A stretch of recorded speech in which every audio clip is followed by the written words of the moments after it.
Namaste, sir.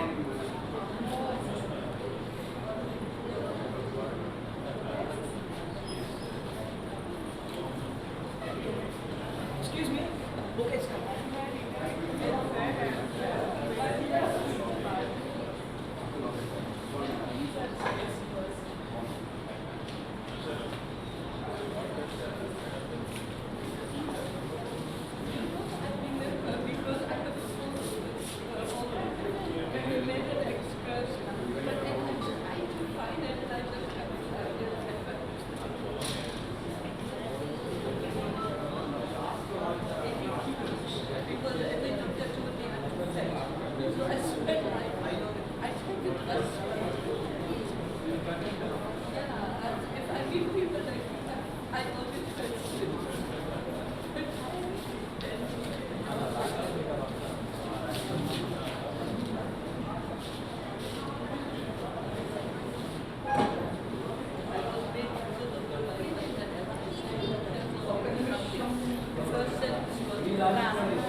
Hello.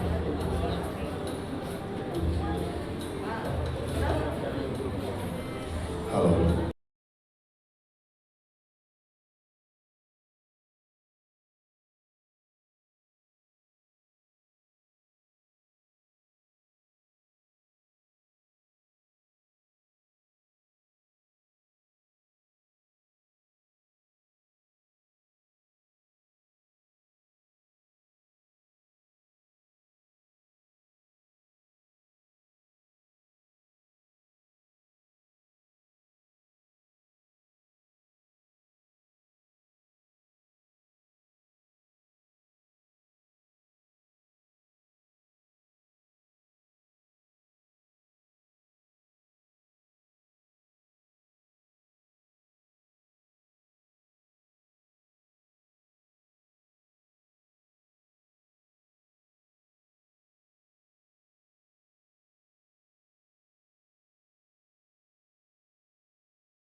ఇది సరిపోద్దా అంటున్నా సరిపోద్దా ఆన్ చేస్తారు లైట్ లైట్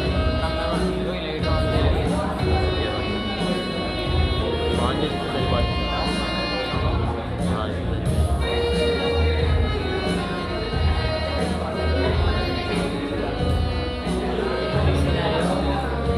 తీసుకో డెకోర్ తీసుకో ఫుల్ వెనక్కి తీసాను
of the Jesuit Society, teaching fraternity, student community, and erudite scholars and researchers. A very good morning to you all.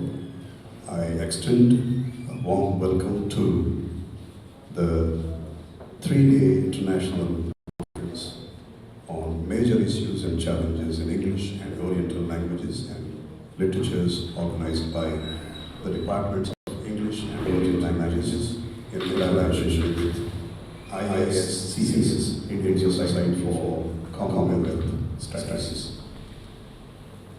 Studies have revealed that the English language learners tend to avoid English literature as they get deeply motivated to study texts of English literature for different cultural, attitudinal, and emotional barriers. They often find it some ambivalent vocabulary, sentences, ideas, and complicated cross-cultural issues. It is also true that most language tasks ignore the literature text as a vital component. The learners study efficiently, exam-driven. They rely mostly on memorizing strategies. Thus, they are far away from the analytical, synthetic, critical, and evaluative levels required for literature study. The lack high-order thinking skills in English, both language and literature, should go hand in hand and discuss the related issues and challenges on the topic. We have organized this three-day international conference. I thank you very much for your gracious presence this morning. To begin the program, I request the organizing secretary, Dr. B. Raju, to come on the dais so that he could receive the guests on the dais. I now call upon Father Principal, Reverend Dr. Father G.A. Kishore S.J., our correspondent, Father N. Sagayaraj. Please come on to this, Father.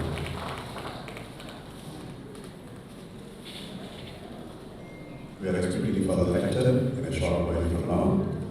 And then I request Ms. Rosvita Joshi, a very popular German writer in English, along with her, Dr. Suman Balaji and Dr. Thabuji. Please come on to this.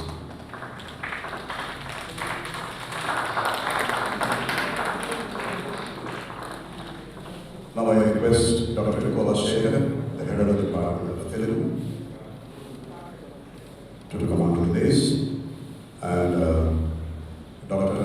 R. Ravindra Das, the senior most member of the Department of Telugu, and Mr. N. Ranababu, the head of the Department of this.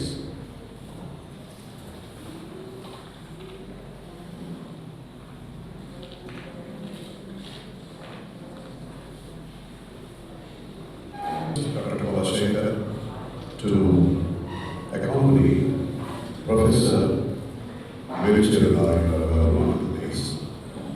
And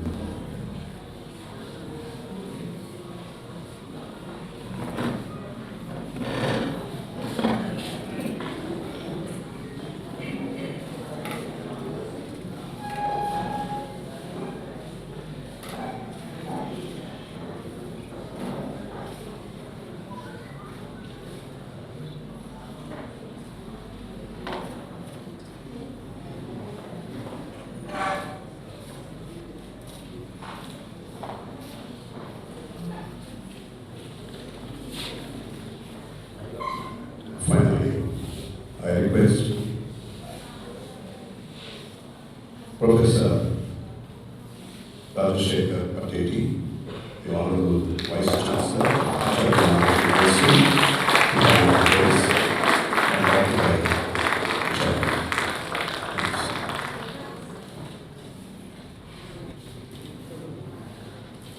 Shall we all rise to our feet as the college prayer song is being played?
Telugu సాంప్రదాయం ప్రకారం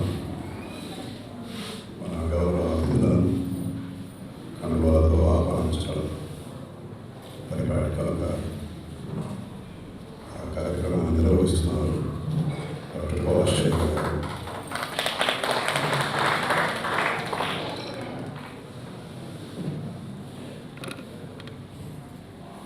Now it is the turn of the Office Secretary to invite the dignitaries into our midst, the typical Telugu.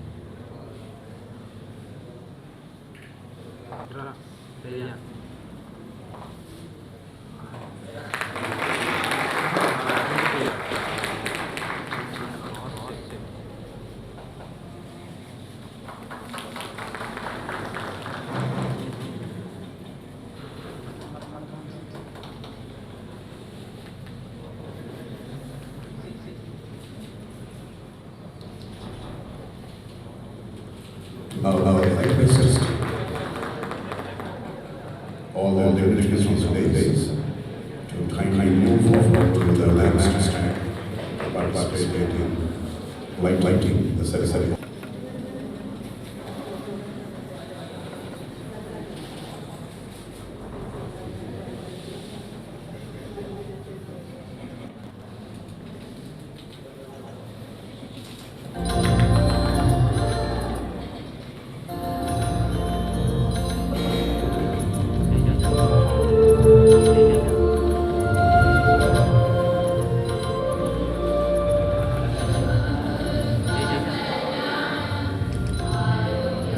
Where the mind is on the fear, and the head is set at high. Where knowledge is free, where the word is not being broken into fragments by narrow domestic walls. Where the words come out from the depth of truth. Where the tide is striving stretches its arms towards perfection. But the clear stream of reason has not lost its way Dept. But the mind is led forward by the ever widening thought. Into that ever freedom, my Father, let my country awake. Into that ever freedom, my Father, let my country awake.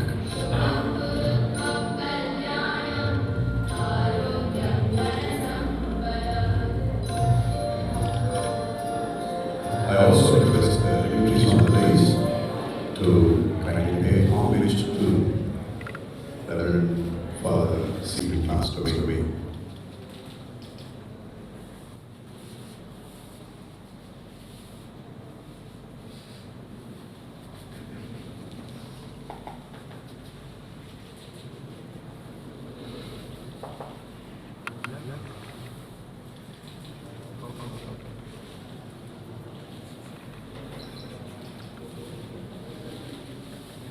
Father Dept, as a musician, was a church also. He was known for sight reading, which is his honor because the number of complex tasks one has to accomplish in real time. He used to play the keyboard with a deft motion of his limb fingers and then control his bodies. He was principal of the ALC, and we celebrate the Golden Jubilee.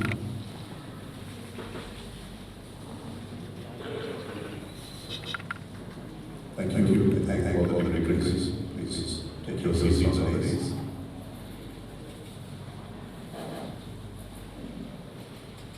Now I call on our correspondent, Reverend Father to extend greetings to us all on this happy occasion.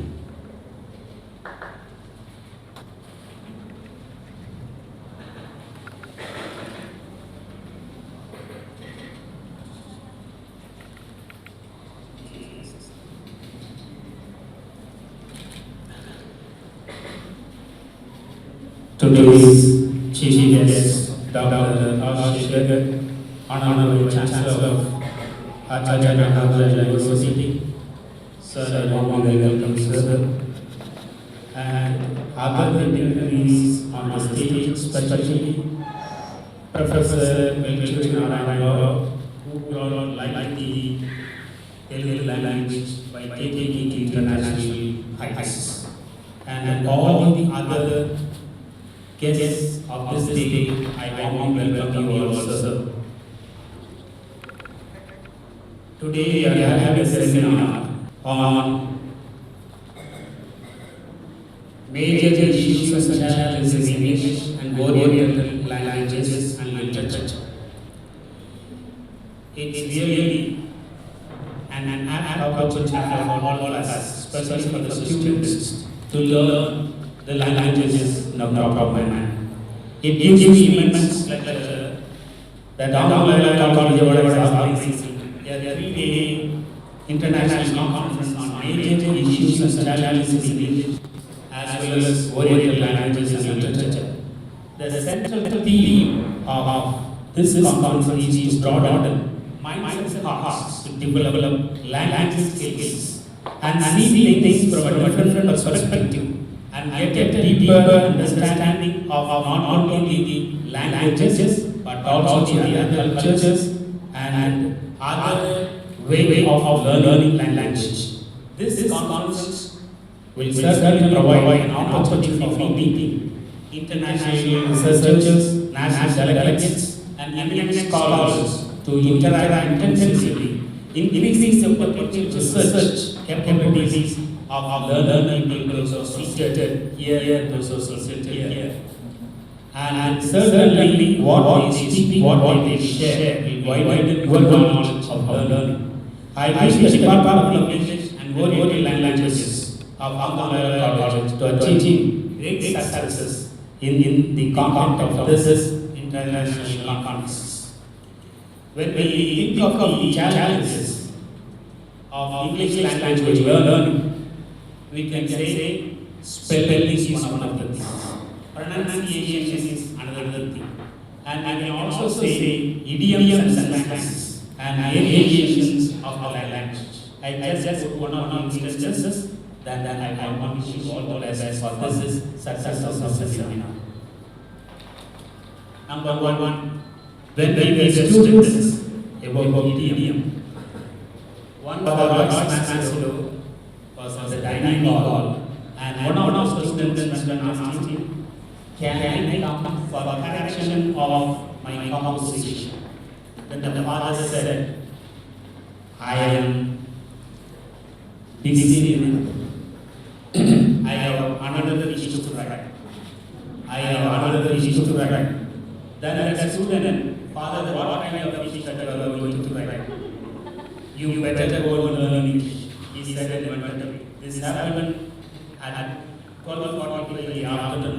4 o'clock again, tea time, the same student came. "Father, how was the fish?" And then the father said, "Don't get into hot water. They washing their place. Father, we have plenty of cool water, cold water.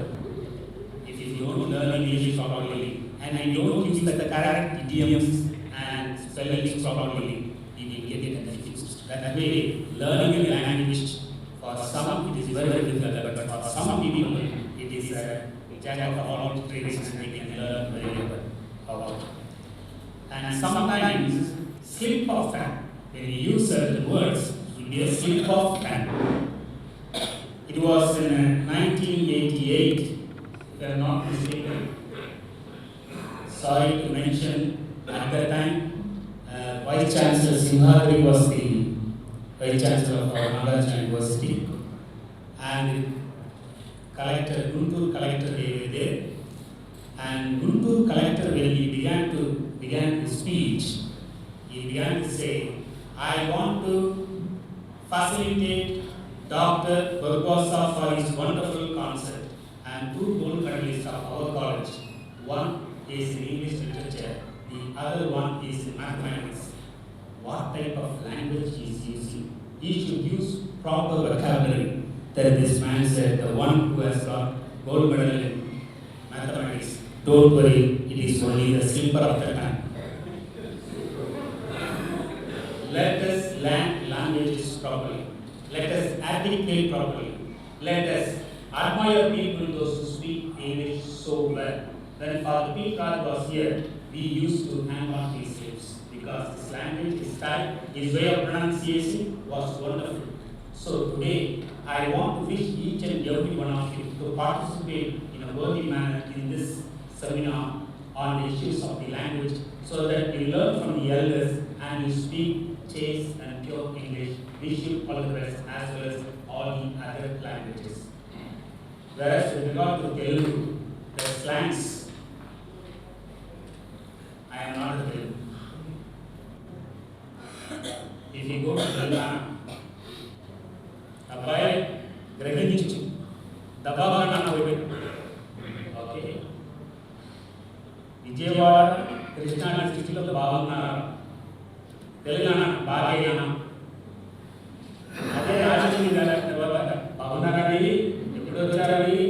So, not only learning the language, but just learning for the sake, but also the region in where you live, what are the idioms that are used, how they pronounce, how they change the dictums, all these things.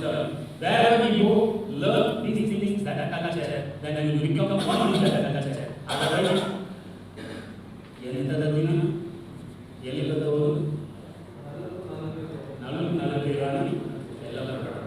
if you learn the language, if you learn the culture, if you learn the dictum, and learn the culture of the people, you will learn better. So I want to be each and every one of you a success in learning any language that you admire. Thank you. God bless you all.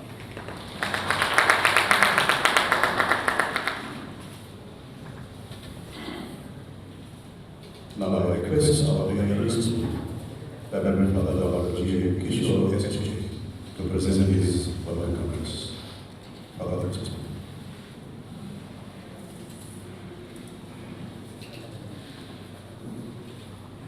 Professor Rajshekar Garu, the Honorable Vice Chancellor of our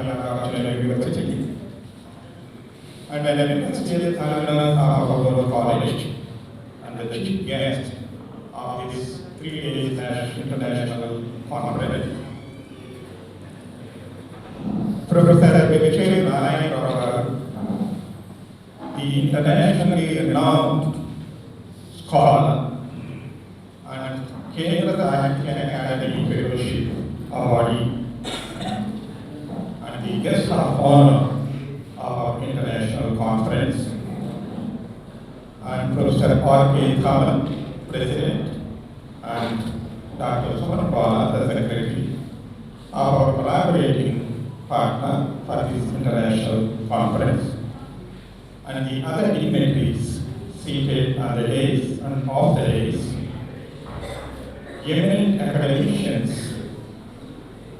from the length and breadth of our state, and my dear students. The theme of this international conference is rather timely, at least according to me, in the emerging scenario all over the world. Just to say a few words, I was searching the internet last night, and I have taken this data from the internet, world data. There are estimated to be about 6,500 languages all over the world today. And the country that has the most number of languages and dialects, could you imagine? It is a small little country, Papua New Guinea. The number of languages and dialects there are expected to be, are estimated to be about 800. About 800. And in the last millennium, it is estimated about 1,000 languages have got extinguished. They are no longer exist. They are extinct today. Only about 1,000 years ago, the number of languages worldwide was about 9,000. And due to increasing globalization, however, this number is steadily decreasing and is leading to linguistic homogeneity. And it is assumed that by 2050, in about 30 years, there will be only about 4,500 languages left being spoken in this world, and only about 3,000 when we begin the 22nd century, and by 2050, or rather, in another 100 years, the 23rd century, there will be only about 100 languages left. This is the estimation of the linguistic data at the international level. I am sharing all these statistics only to impress all of us that quite a few languages all over the world are facing, so to say, extinction. And it is in this context, perhaps, according to me, the theme of the international conference, major issues and challenges in English and Oriental languages and literatures, is taken upon for consideration. I'm sure all of us know that English is the most spoken language all over the world today. And the speakers, both native and those who have learned the language, are estimated to be about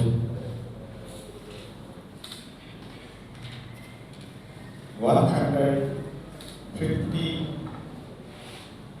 crores of it out of 800 crores of the world population. The next comes only Chinese Mandarin with about 1,350 crore.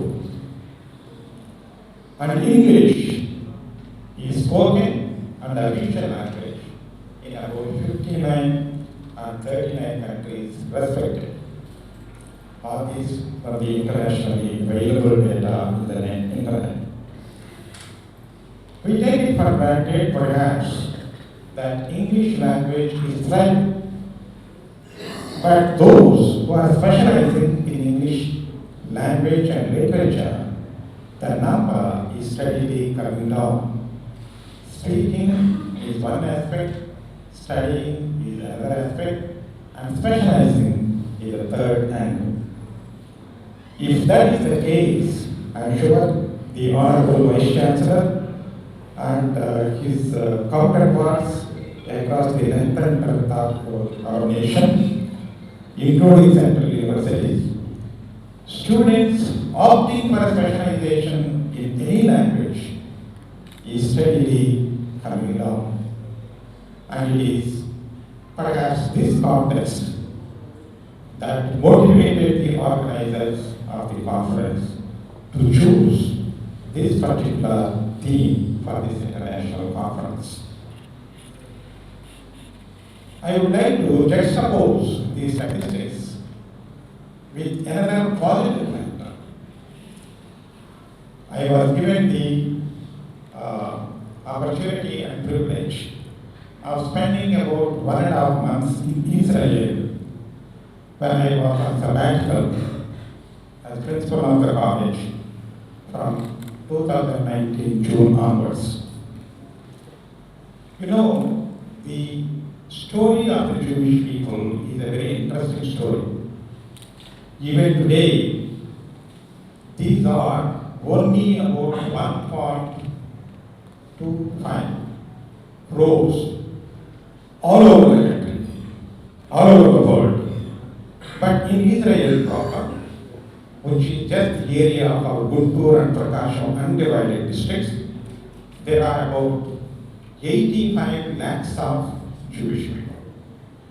The other remaining 40 lakhs people will be residing in the other countries. And because of all the hardships that they faced all along history, including the Holocaust experience, wherein about 60 lakh Jewish people were killed, murdered by Adolf Hitler. These people, as an ethnic group, still have been living on the face of the earth. And their contribution to the welfare and the welfare of the humanity is enormous. There are about 900 Nobel laureates right from the inception of the Nobel Prizes way back in 1901. These people today constitute only about 0.2% of the entire world population. But the number of Nobel Prizes that they won is more than 20%. They wanted to retain their identity because of a special conviction that they are a chosen people of God, according to them. They lost their language way back in 70 odd AD, when the Roman Empire demolished their temple and driven them to every nook and corner of the world, and they started living all over the globe, as usual. But after the Holocaust experience, they wanted to be together, retaining their identity not only as a race, not only as a religious group, even as a linguistic group. For about 2,000 years, their language was confined, Hebrew language was confined only to their religious texts and their literature. But they they have resolved that their language will have to be revived, and they made it a point. And today, Hebrew is a thriving language, though numerically very small. And the embassy that gave me the visa here also facilitated my visit to Hebrew University, the internationally reputed university in Jerusalem. And there, even when I visited, there are about 3 Nobel laureates, chemistry and physics, who received the Nobel Prize in the years gone by. And then I had the opportunity of interacting with them. You know, all their scientific writings are only in Hebrew. So, I shared with you the statistics of the threat faced by so many languages, threat of extinction, and the other example of the revival of Hebrew language and its thriving existence today in all the realms. Language, as all of us know, is not only a matter or a medium of communication or writing. It also is an identity. And so many people are facing the threat of losing their linguistic identity. Perhaps sooner than later, if the same policies were to continue, we as Telugu people also may face the same threat.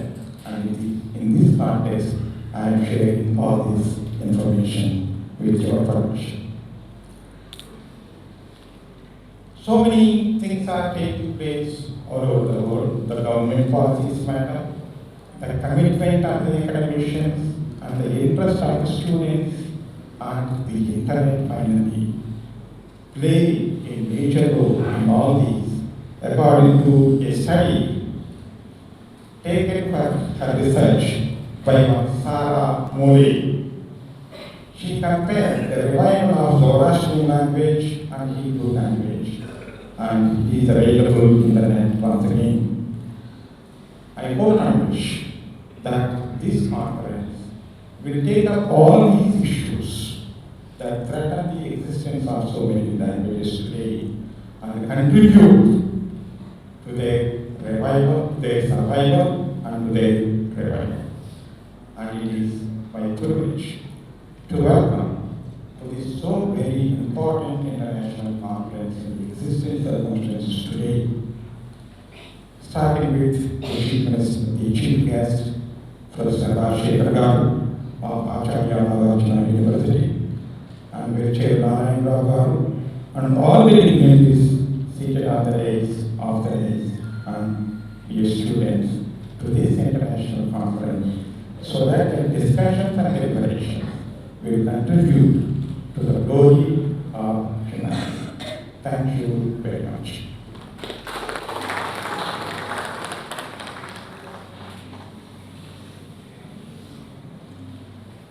Ladies and gentlemen, the Honorable Vice Chancellor has another program tonight, and so we would like to leave us early, and so we have made a change to the program. But before we listen to the Honorable Vice Chancellor, I request one of his scholars, Ms. Manjusha, to introduce him to the August gathering.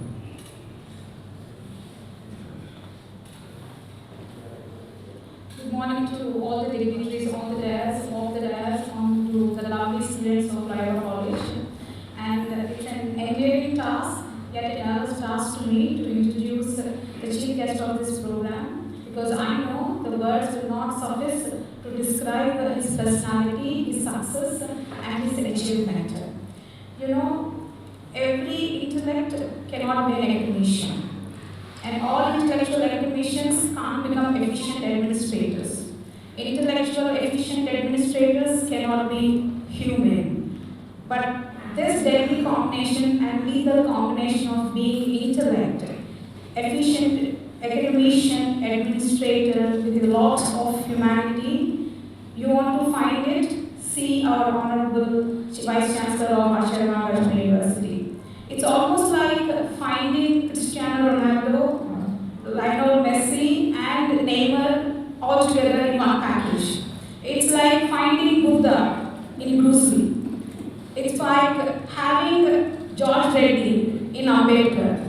And combination of Cristiano Ronaldo, Messi, Neymar, Buddha in Bruce Lee, George Reddy in Ambedkar is in the Honorable Vice Chancellor of Ashram University, Professor Ashram.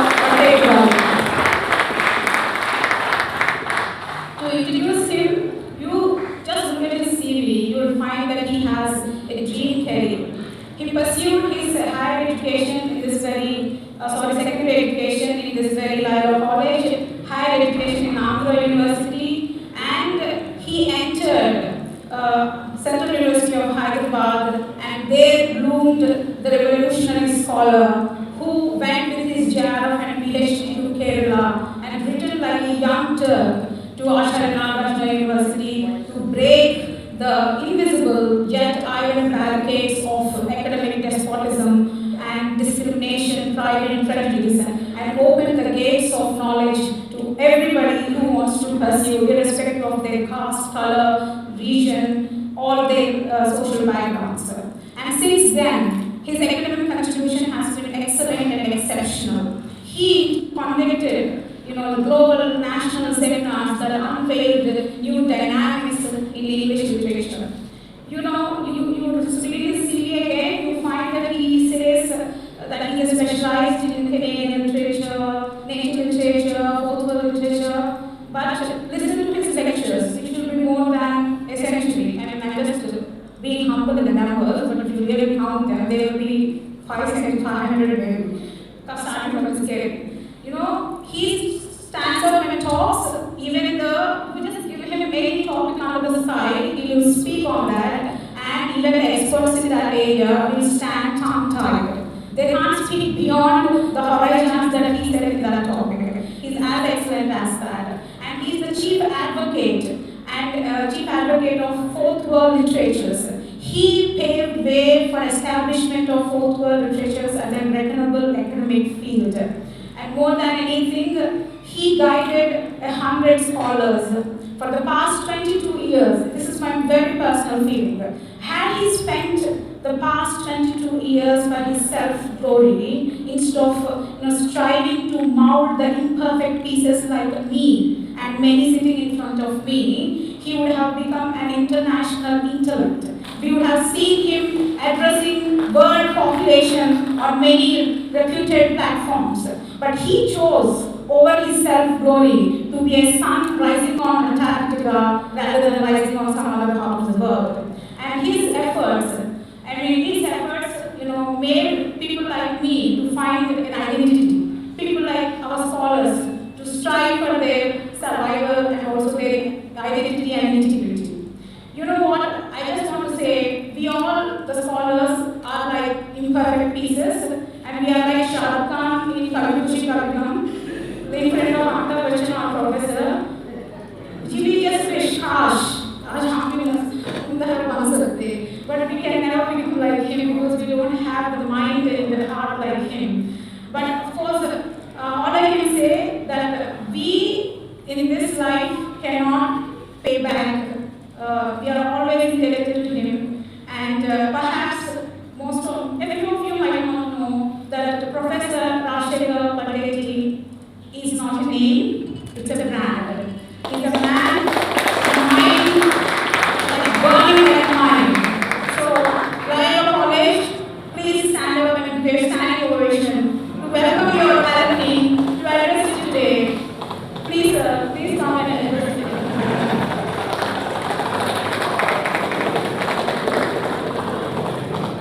Thank you for this here. I call upon Chief Guest this morning, the Honorable Vice Chancellor, Professor Rajshekar Patel, to give us his message.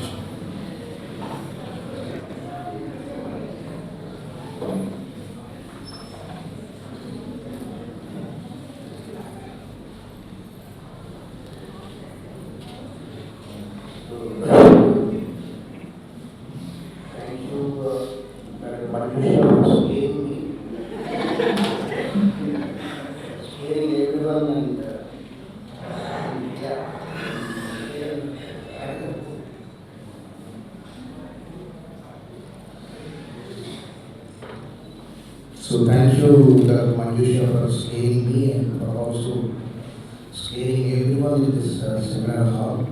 But I am a simple downtrodden man who studied in Andhra College, this great college, which has given me life and which has given me character and which has made me to understand that education is the only means of liberation.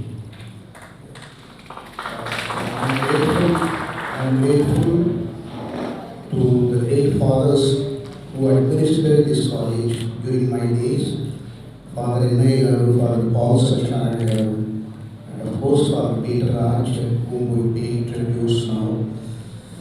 And when we were students, this used to be canteen, and we used to intrude into this canteen to eat Mysore bhaji in the evening. And I used to stay in Xavier Hostel. Okay. I really relish my stay and whatever I am today, just because of the foundation that I have got from this great institution, Andhra College.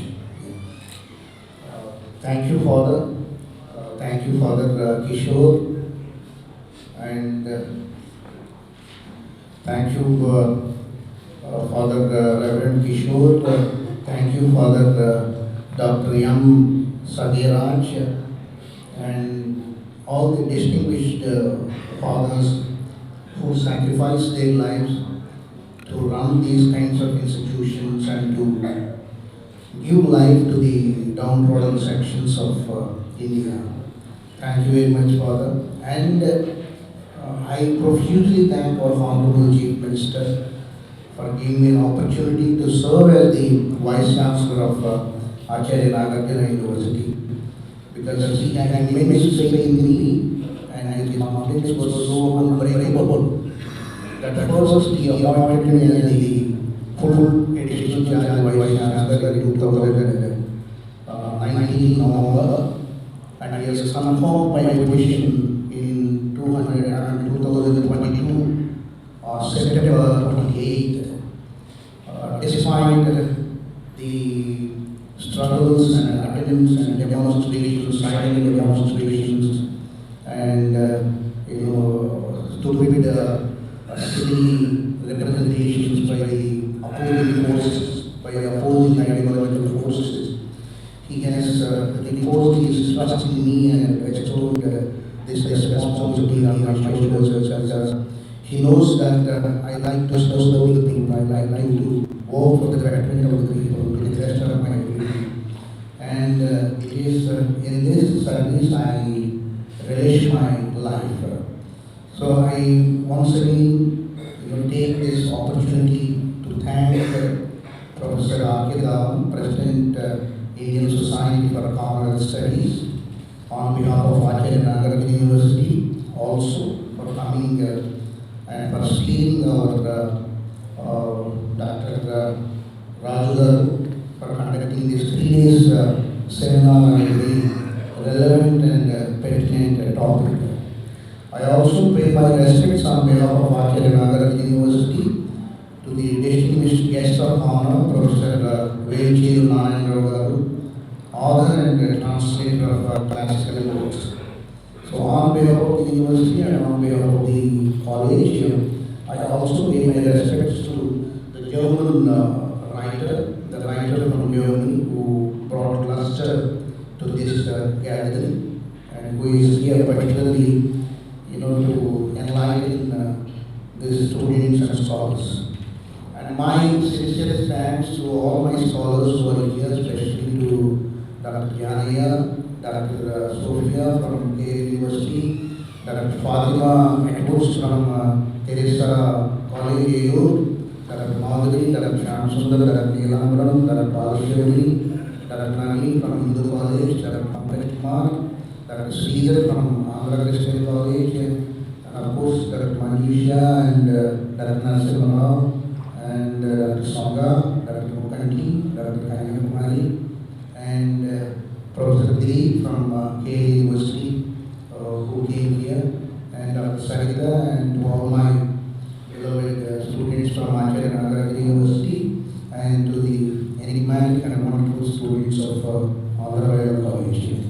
I deem it as honor and privilege to stand before you as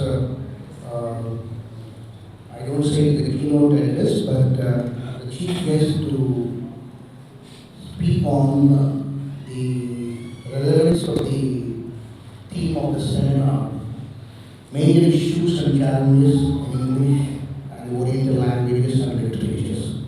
Of course, I thank all the distinguished teachers of the Department of English and also the distinguished teachers of the Department of Telugu and Oriental Languages of Acharya University, especially Dr. Kola Shekhar, the head of the Department of Telugu and organizing secretary for this 3D international conference. So I was really struggling to collect some information, some related information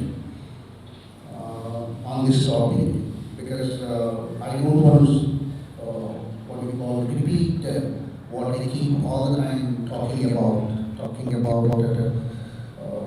portfolio literatures, talking about theory, talking about data, talking about who, of course, all the time referring those things to America.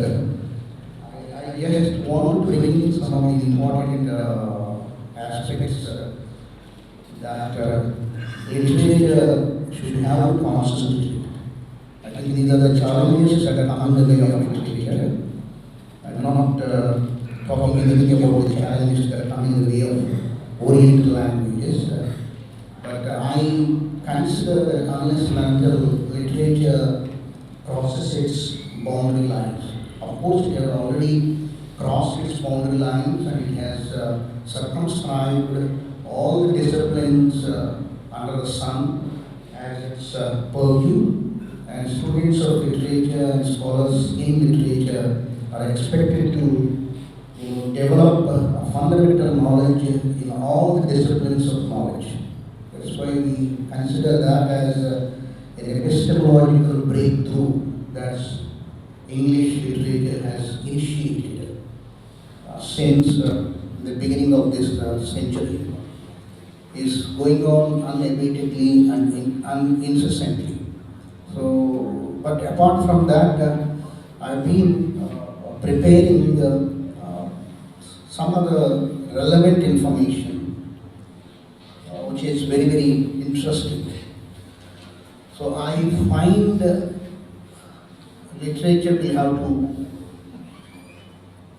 circumscribe the disciplines of sciences.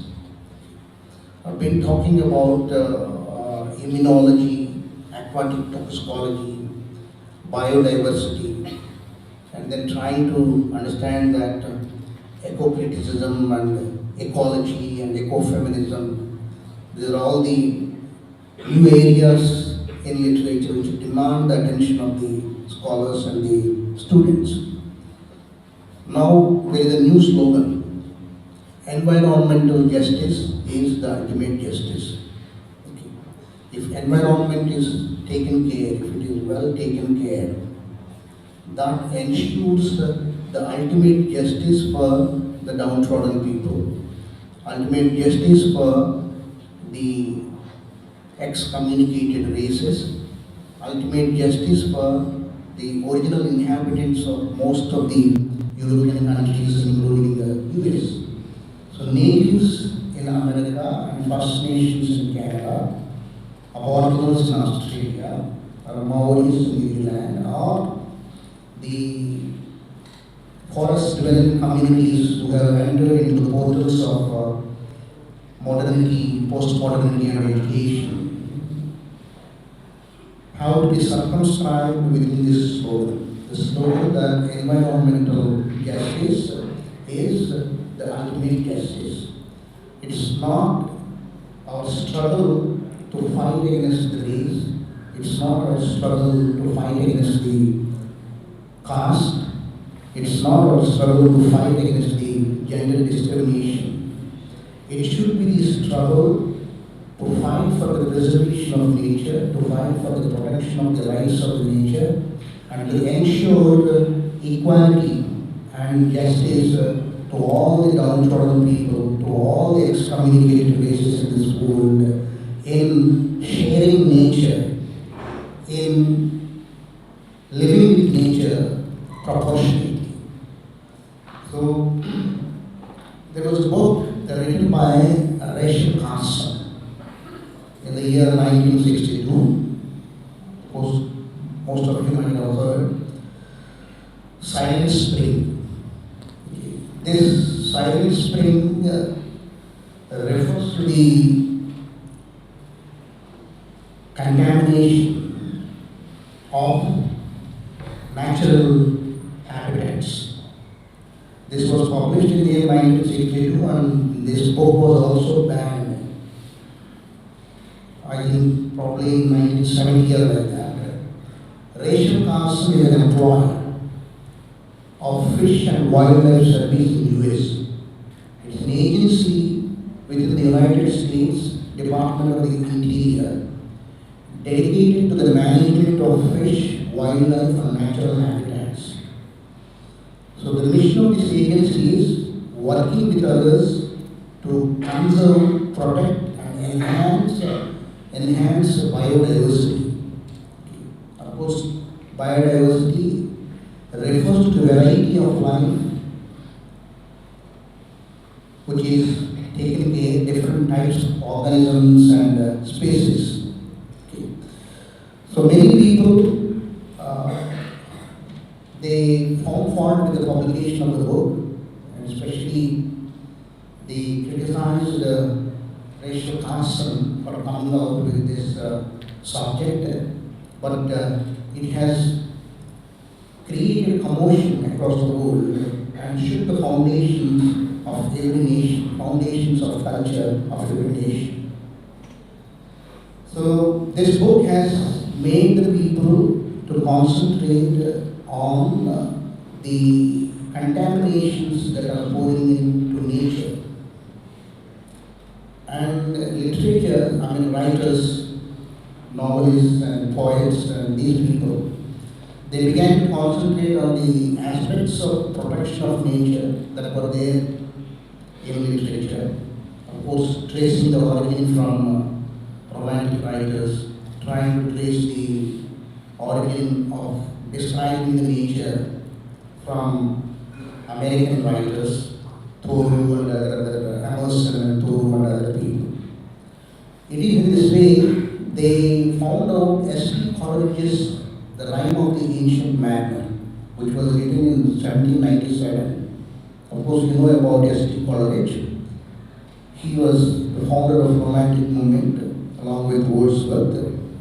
And this poem, Rime of the Ancient Man, is about a man on voyage ship, which in one impulsive and heinous act changes the course of his life and death.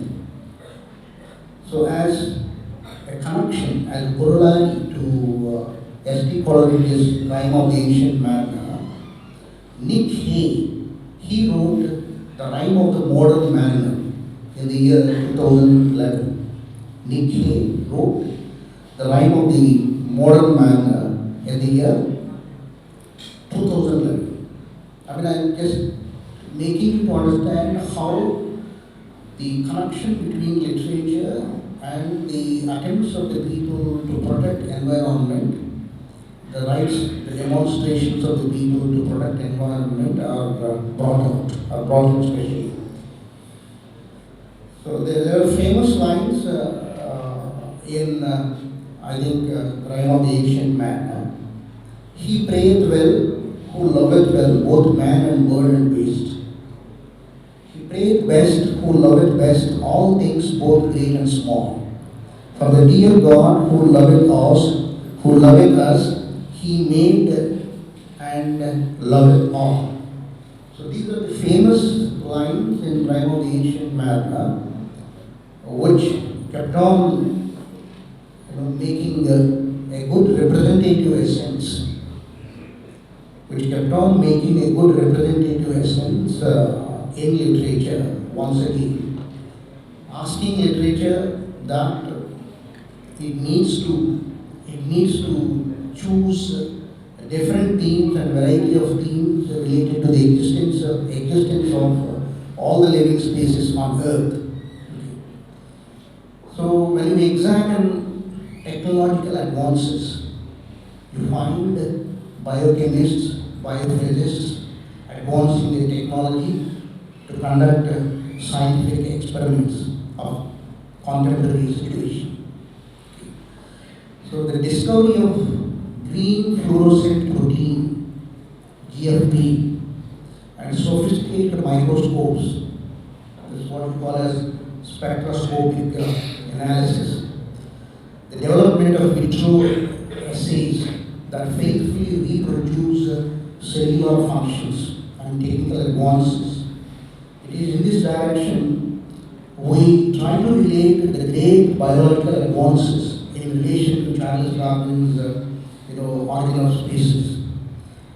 The inheritance of evolution, the antibodies, gel electrophoresis, HeLa cell discovery, structure of DNA, DNA polymerase, reverse transcriptase, restriction of enzymes, and precision in medicines, artificial intelligence and big data, biofuels, tissue engineering, regenerative medicines, and food and biotechnology.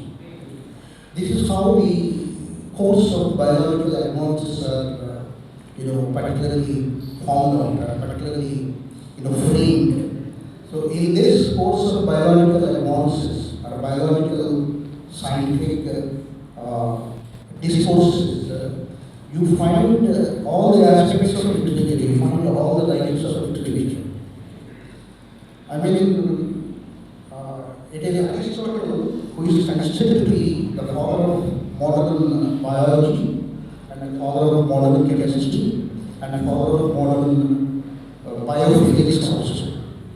I think it may not be surprising for many of the students of literature, because Aristotle was the first person who recorded impressions on every living species, on every subject of discipline related to the emergence of knowledge. During those days, during Aristotle times, of course, not Socrates and not Plato, but Aristotle played a great point into the abyss of knowledge, and he gave his impressions. And those impressions were considered to be very valuable even today. And all these scientists, they go back to the impressions of Aristotle, what Aristotle has said about chemistry, what Aristotle has said about biology, and what Aristotle has said about today's marine engineering, marine biology, etc., etc. I'm just making you to understand where the link literature with the contemporary technological advances, along with the attempts to protect nature and preserve nature. Because when you try to examine the challenges that contemporary literature meets, when contemporary literature confronts with, I think you find the mechanical aspects of challenges. There is a book written by Bruce Sterling, which identifies the 80 challenges of contemporary literature, confronts. 80 challenges in contemporary literature. I think this is given especially by Bruce Sterling. This Bruce Sterling is known for cyberpunk fiction, cyberpunk subgenre, and he is understood to be coining many confusing words in English, very confusing vocabulary in English. Some of the words that he has coined, bucky junk, and design fiction, and slipstream, and Maxwell disaster, the failure of human technology. I think this is known to everybody, but the words that I have read are coined by Bruce Sterling, who has identified identified 18 challenges that contemporary literature faces. I have gone through all the 18 challenges, and all these 18 challenges are simply mechanical in nature. It's talking about algorithms, talking about barriers to publication, talking about convergence of culture, talking about core demographic for printed media, how the printed media fails and how intellectual property rights are failing right now.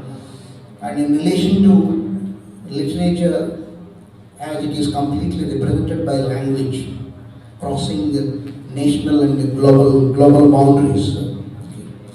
So the very examination of the theme of the seminar, as I understand, cannot be simply circumscribed into the mechanical aspects.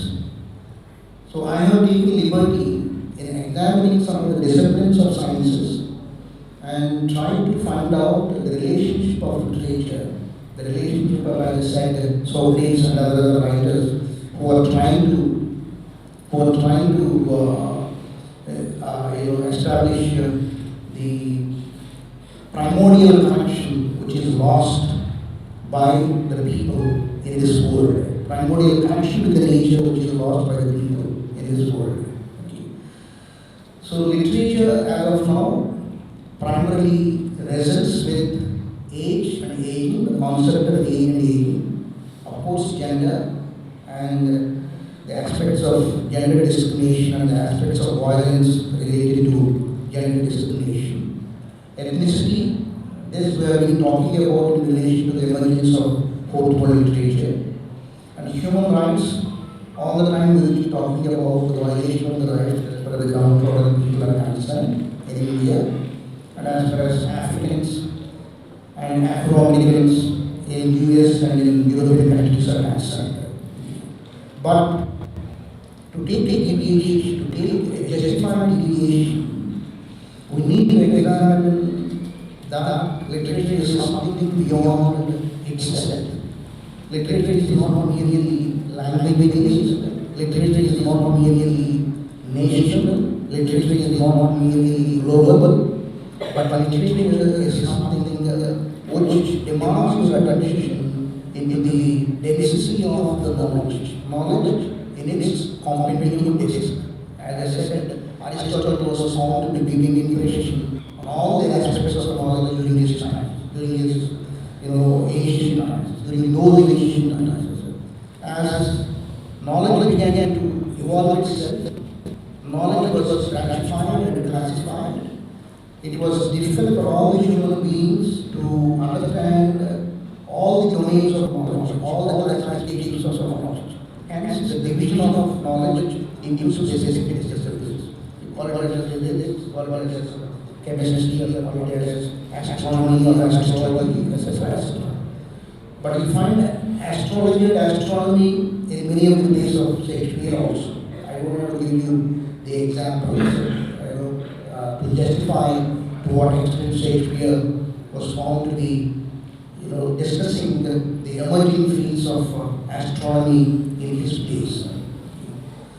So right now, literature is understood to be a liberating agency which resists the regulating art to consume the items, to consume the materialistic items. Because literature is being considered as a commodity. What is literature? Literature is simply writing about imagined things. It is from the imagined reality you construct a story and then you sell it on the international platforms.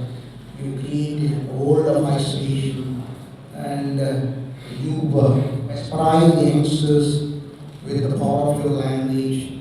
If your verbatim is so high, if your vocabulary is so high and it is so sophisticated, or if it is sci-fi, or if it is according to the cultural standards, cultural consumption standards of the young generations, literature becomes a huge hit.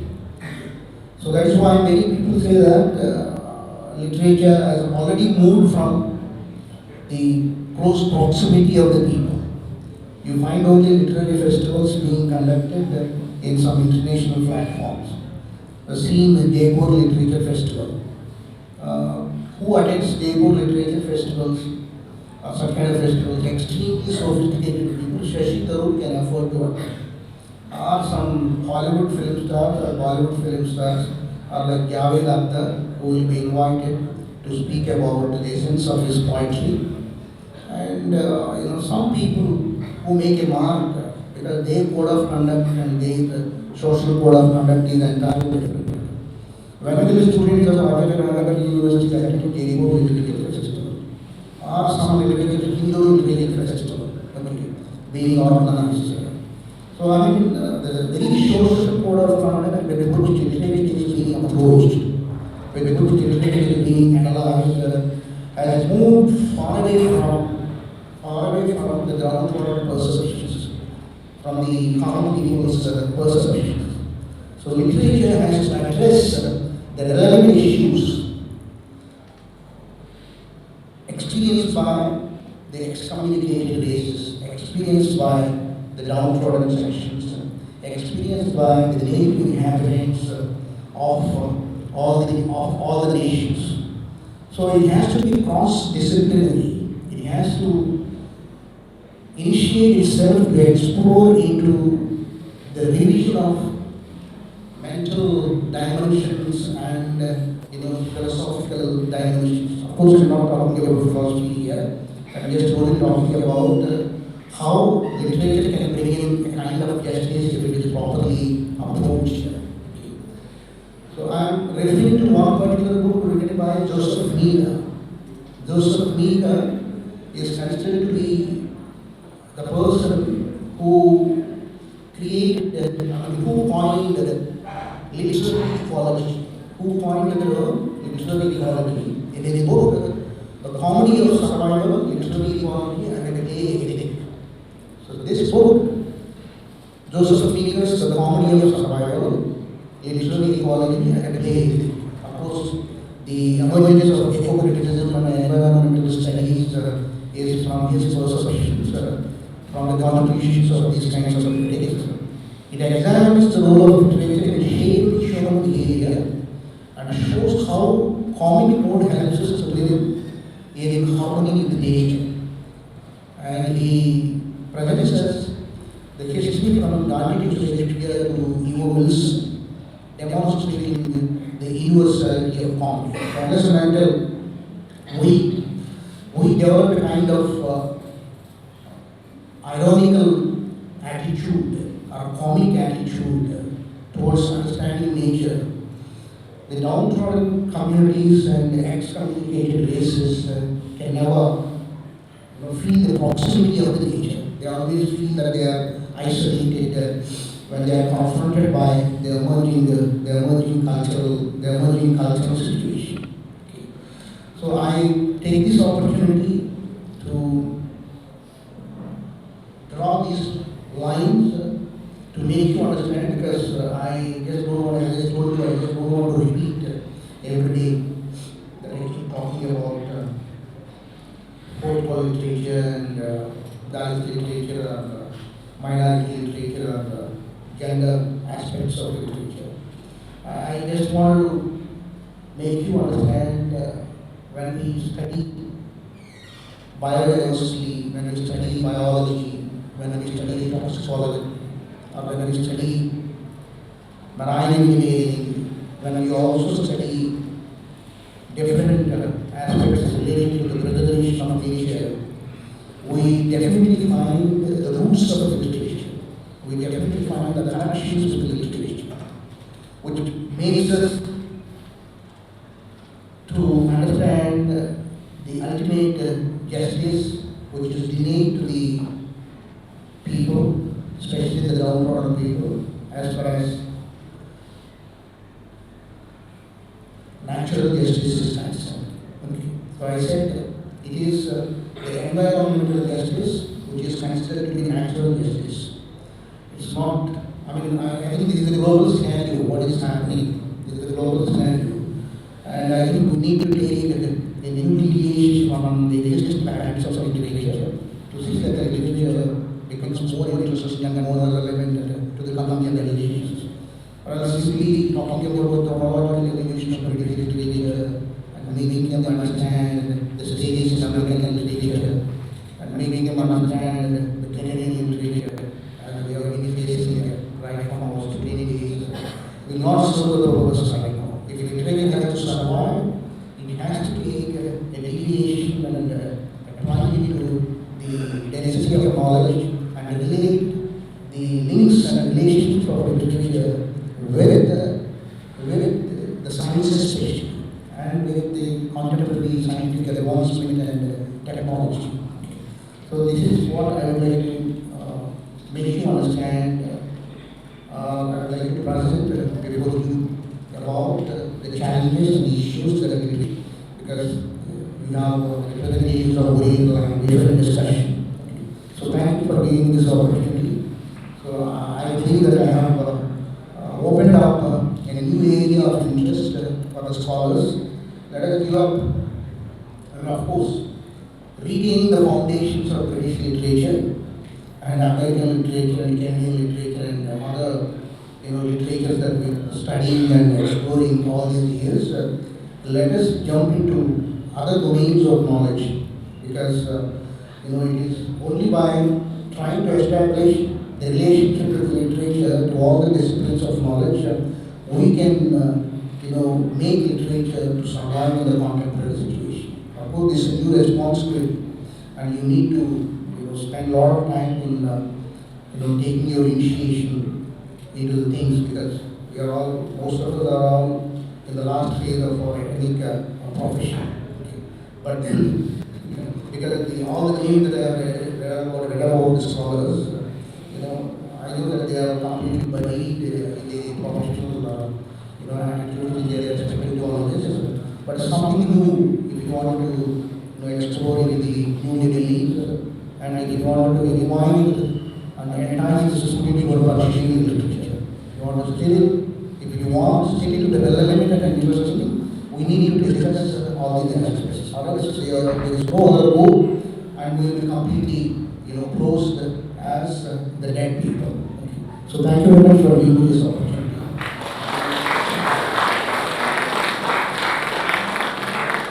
And kindly excuse me if I'm leaving the inaugural session of this seminar. Please.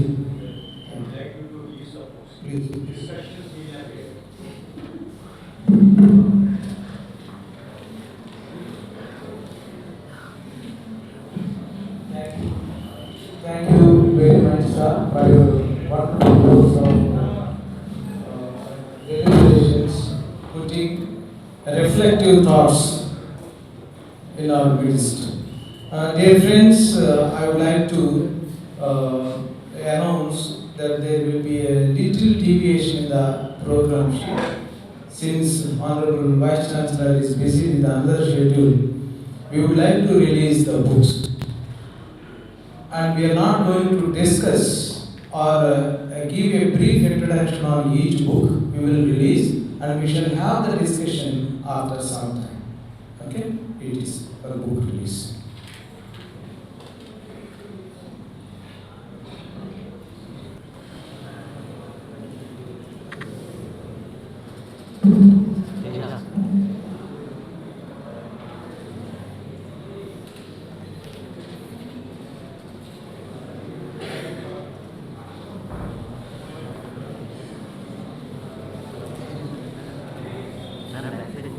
Thank you, Professor Rajesh, for a very brilliant talk. As we been told, that book release ceremony was to take place later, and we will be asking every writer to speak.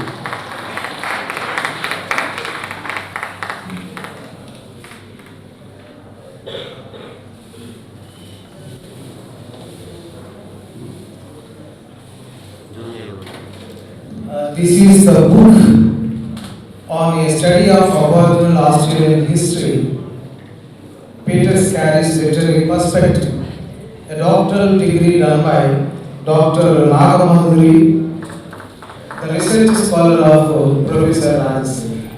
I request Dr. Nagamadari to receive the first copy from our Vice Chancellor.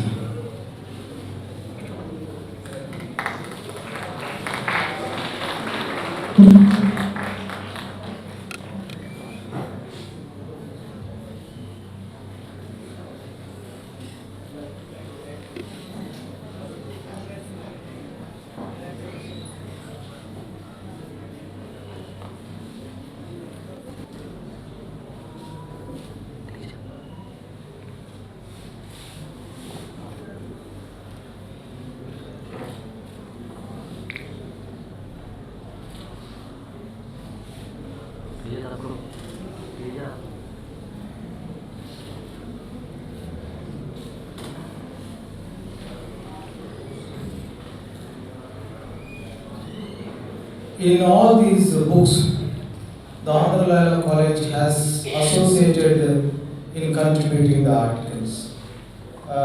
This is another book, sir.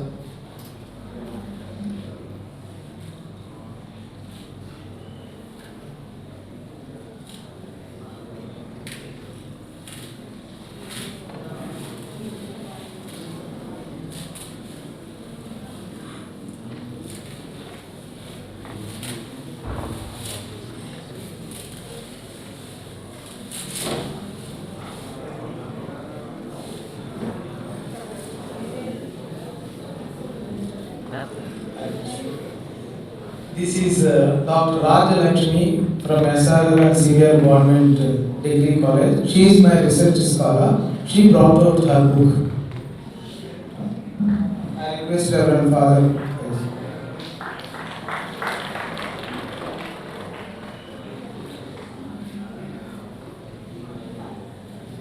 Ladies and gentlemen, we have set up another 5 books. 2 are on creative writing and 3 of scholarly books, academics. Now, I begin with the creative writing. As you know that publishing is a very important segment of Indian society for colonial studies. And every time we have 4 to 5 books to release. Today we begin with creative writing, and we have 2 writers here. The first book is Spaced Out. This is a book of short stories by the Indo-German writer Roswitha Joshi. Professor Shekhar will just give it a copy.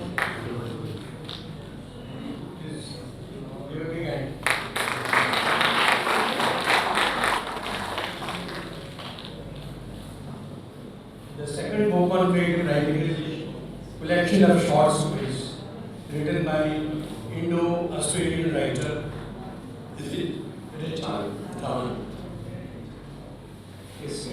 There are about 20 stories. The book will be released again in Sydney next month. Meanwhile, we are releasing it today, and Richa will be talking to this audience from Singapore. The last topic goes to Dr. Sharma.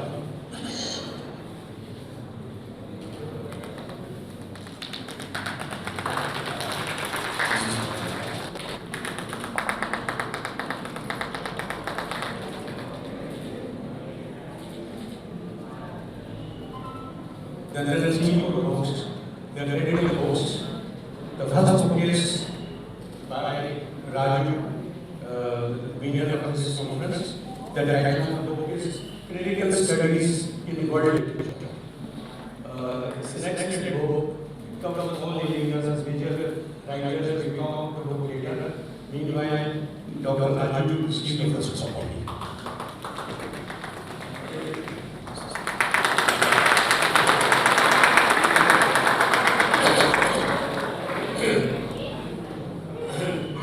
Another book is covers the theme of this conference is, language, literature, so many other things. This book covers the very important aspects of modern literature, tribalism, ecology, and tribalism.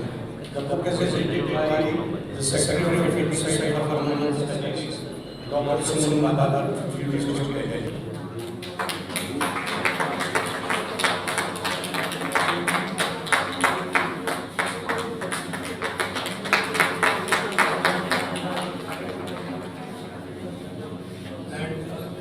last book of the session is a very important book. The title of the book is Subaltern Voices, a study of select Indian Booker Prize novels, The God of Small Things, The Inheritance of Loss, and The White Tiger. These are all kind of books on subjugated communities, and a very important book. The title is Subaltern Voices. The author is Dept from Swami University. She will be joining us later on. Meanwhile, I will receive first coffee on our behalf from this branch.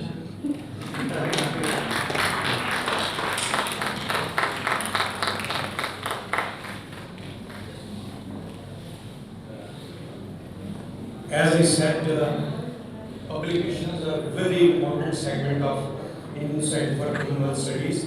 We have put up a book exhibition on the right side of this lawn. I would request Professor Rajesh Shekhar before he leaves to have a look at that book exhibition. So with this, I thank the audience, and as I said, Richa Dhawan will be speaking to this audience for half an hour from Singapore after 12:30 minutes. Friends, we are now going to have the pleasure and privilege of felicitating our chief guest, the Honorable Vice Chancellor of Acharya University. I request the members of the management, Father Principal and Father Correspondent to honor and felicitate.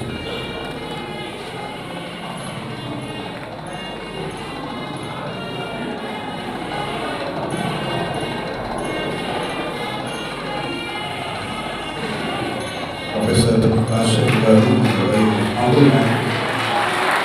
He said no. Then Dr. Mandusha was about introducing the gathering.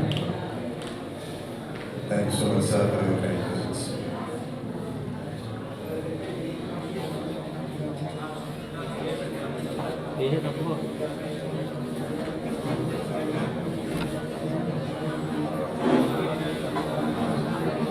Shall we all rise to our feet and give a standing ovation once again to Professor Rajesh Shekhar.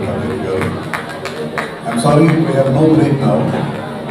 Please be here. We will continue with the rest of the program. Yes, you can stand up for a while and then please sit down.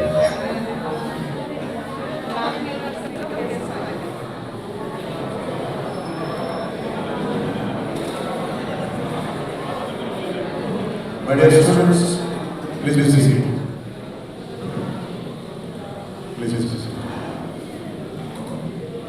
Now the next item on the agenda is dynamics of the seminar by Mr. Babu, the head of the Department of English. Sir, please explain to the participants the dynamics of the seminar.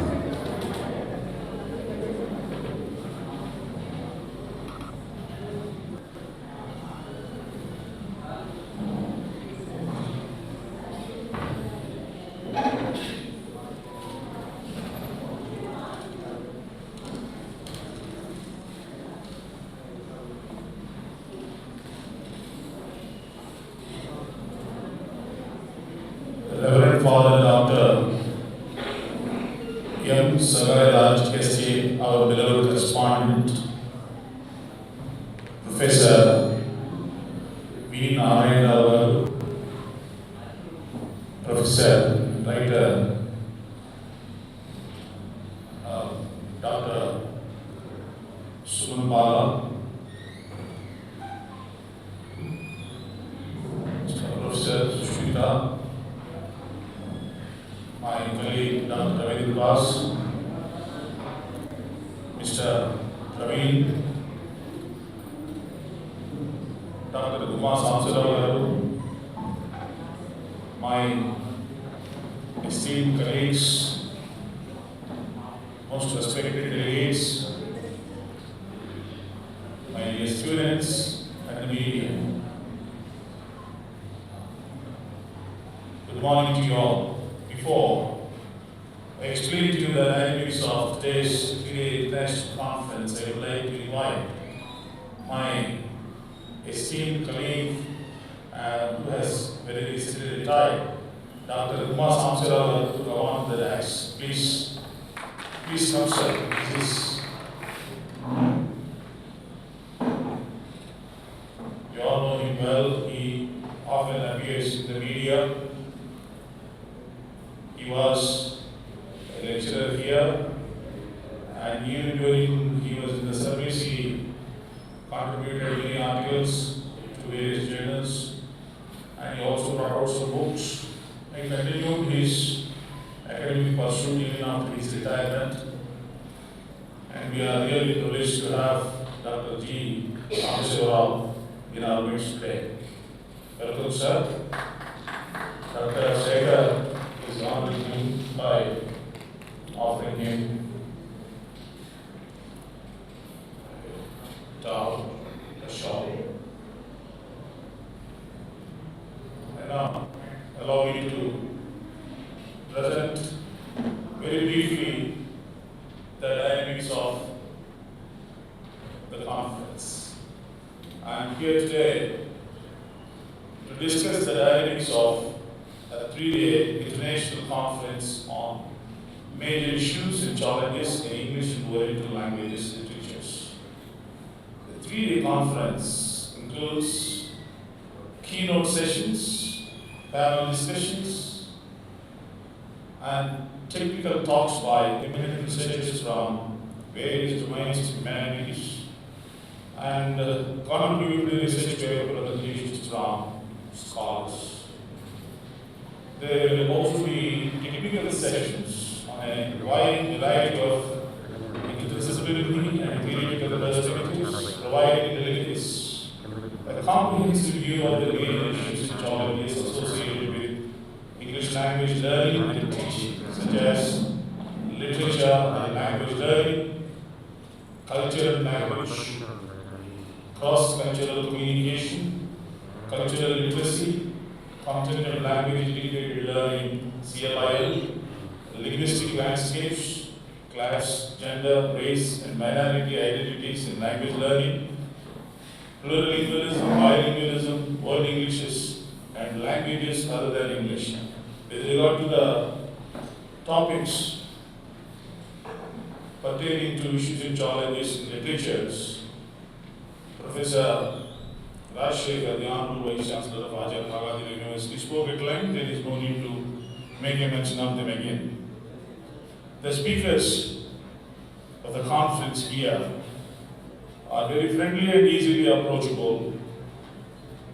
They intermingle with the delegates in between sessions, and they organize talk to expert sessions at a conference where the delegates can interact with them on anything they would like to, especially the issues and challenges related to the theme of the conference. The speakers in the deliberation will also focus on topics as changing dynamics of language education, the impact of globalization and the use of technology in language learning, the challenges of teaching and learning in the multilingual contexts, adaptive learning, mobile learning, augmented virtual realities, blended learning, MOOCs, application, massive open online courses, OERs means open educational resources, and approaches like task-based learning, ESP English for special purposes, and English for academic purposes. As this conference is a formal event in which educationists, researchers, and some of the best scholar activists with a truly internationalist analysis of the state of the world will give us insights explaining how technology and its current applications have evolved at lightning speed, transforming the education landscape. And Professor Rajshekhar has very eminently emphasize the need for paradigm shift and the obligation for shifting from the areas which have been overexplored to the present realms and the present domains of knowledge related to the advanced technology, education technology, and technologies devices related to English language learning. The conference will also provide an opportunity for the participants to network and exchange their ideas and experiences, reflecting on vital questions such as where are the most encouraging language learning models for transformation globally? What are the conditions for their success and sustainability in the context of LPG, liberalization, privatization, and globalization? What can we learn from their successes and failures? How can they be scaled up to national or global level, especially in the context of new educational policy that is being implemented in our state?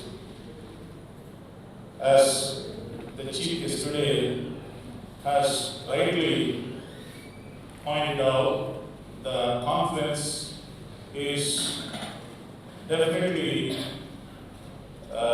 dealing with the issues and challenges which have been bothering us for quite some time, and it's here we need to find solutions to those issues. In conclusion, the conference will provide a platform for researchers, practitioners, and students to explore the issues and challenges associated with the literatures of English and Oriental languages in a world which is in a state of flux and crisis. The pandemic exposed the deep injustices of our economic and social system. Yet more than 2 years on, the health crisis continues. Further, it is compounded by spiraling food and energy prices, escalating wars, and ever more signs of environmental collapse. The professional fraternity will certainly reflect on the present scenario in their deliberations at the conference. I hope that this conference will enable the delegates to find solutions to the issues that they discussed here during this day. And I'm also sure that they will carry home the rich and rewarding experiences. I'm sure that this conference will be an incentive for all the participants from various levels, and it will be really useful and informative for all. Thank you very much.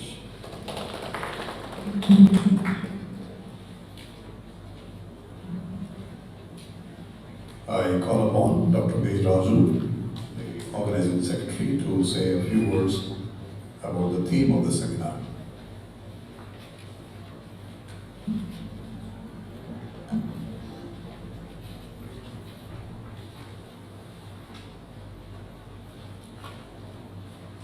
The most esteemed author and translator, Professor Velturi Narayan Rao Garu, other dignitaries on the dais, representatives of ISCS, Indian Society for Commonwealth Studies, and invited delegates. As an organizing secretary, one of the organizing secretaries of this conference, I welcome you all. Dear participants, the inaugural session is not the only component in an international conference. There are several other segments very useful to us for our deliberations. At the outset, I would like to say the departments of English and Oriental languages, they have been the pride of college since their inception. A galaxy of eminent persons in the literary field. They serve in the institution with great commitment, dedication, by contributing their best, not only to the college, but also to the world of literature. Every year, the departments conduct several activities meant for students and faculty, like national seminars, international conferences, student activities like essay writing, elocution, literary quiz, debates, guest lectures, and so on. This year we have selected a challenging theme, major issues and challenges in English and Oriental languages and literature. Since majority of the resource persons or the invited guests onto the dais have touched the language component, I would like to stress on the literary perspective, its challenges, its issues, and what are the outcomes finally after the deliberations. We all know, as our correspondent has said at the end of his sharing, we learn better idiomatic expressions for better communication, spelling, grammar, articulation, and all. All these segments of the languages are ultimately to nourish our hearts. In Father Principal's address, we just heard several dead languages. In the beginning, there are several languages, thousands in number across the world. But randomly, the languages have come down. The reason why I know that I am a small one to stand before you and share my views. Yet, I would like to say, those languages which have slowly, gradually disappeared due to the lack of human issues while the deliberations were going on to their languages. In a sense, any language we speak, if they fail to address better communication doesn't mean always scholastic language. Those who stick to that particular status for achieving their scholarly knowledge, they will stop there itself. I feel personal. While coming to the issues and challenges of literature, Professor Rajsekhar has touched a few challenges. They were touched here, in fact, and promoted since the timings of Plato and Aristotle. See, for example, we have social issues. Under the segment of social issues, we discuss feminism, ethnicity, racism, socialism, cultures, and so on. They seem to be very simple terms and concepts. But when we go to reality and learn the inner reflections of these concepts, I fear and undoubtedly I say we are failing in understanding those concepts. For example, feministic theory. It is a political movement for a particular ideology or a social purpose. Feministic theory fights for women for the rights, taking the direction of the political movements, and then giving values to the intellectual ideology. Means women's ideology were not considered a long time ago. But time is not the same. they developed a lot, they are coming out of their what we call niches, and then place for women in the social fabric. It's also developed. And Indian feminism is entirely different from Western feminism, you know. And then dominance over the race, ethnicity. How many of us know our forefathers' family background, except our father or our forefather? Ethnicity is not just about showing superiority over other social groups or leading to the studies of genocide, Holocaust, and other segments. It is more than that. I would like to recollect you in this point Martin Luther King's famous saying in his speech, I have a dream today. I have a dream today.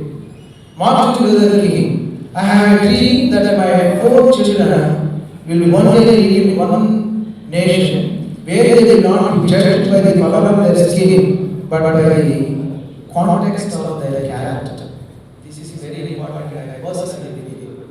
And then Professor Rajasekhar asked me to pursue my PhD doctoral degree on Aboriginal literature. There I understood the game played by the historians, the really attitude played by the historians. Remember, we have oral stories. We don't have the recorded documents to revisit our history as it is. We have oral stories. We got Caxton printing press around 1475, if I remember, around 14th century.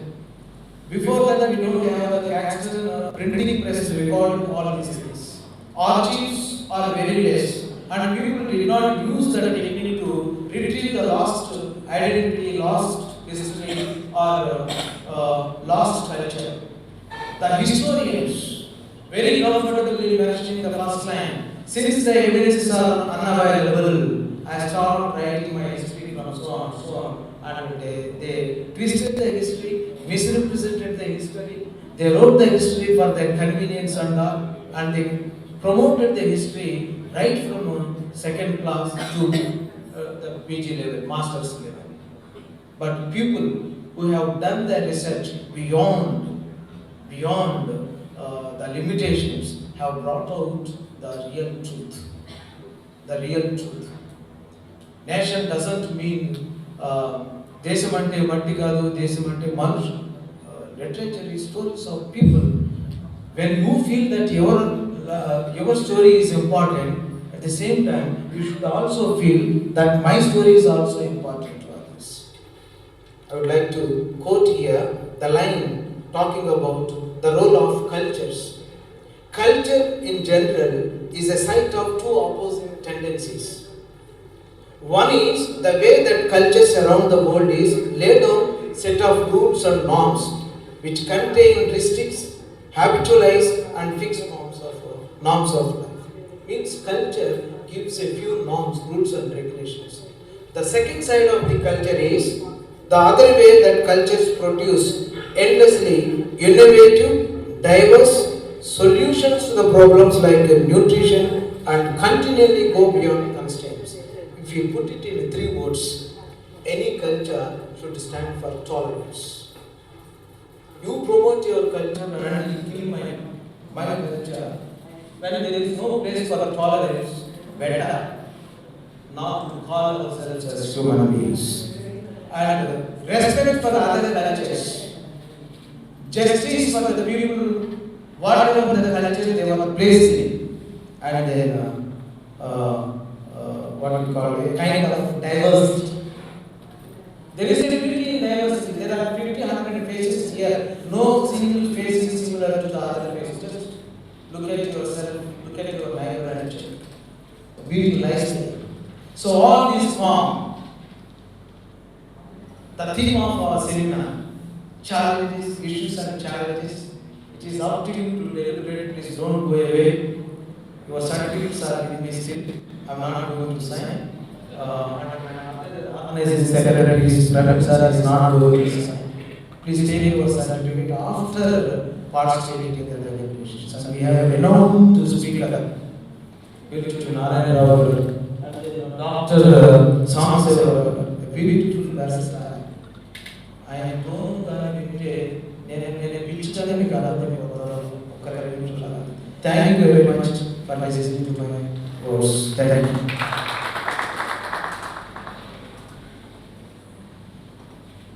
పెద్దలు గౌరవనీయులు ఆచార్య వేరేశ్వరి నారాయణ గారు వేదికపై ఆశిస్తుందై చాలాసేపటి వయస్సు గౌరవిస్తూ కార్యక్రమంలో మార్పు చేస్తున్నాను. We are now going to felicitate Professor Veereshwaru Narayana Garu, author and translator of classical works. He is also a fellow at the University of Wisconsin. I now request the members of the departments of English and Oriental languages to come on to the dais and organize the registration.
ఆచార్య వేరేశ్వరి నారాయణ గారిని సభకు పరిచయం చేయవలసిందిగా తెలుగు శాఖ అధ్యాపకులు doctor Gopal Reddy గారిని ఆహ్వానిస్తున్నారు.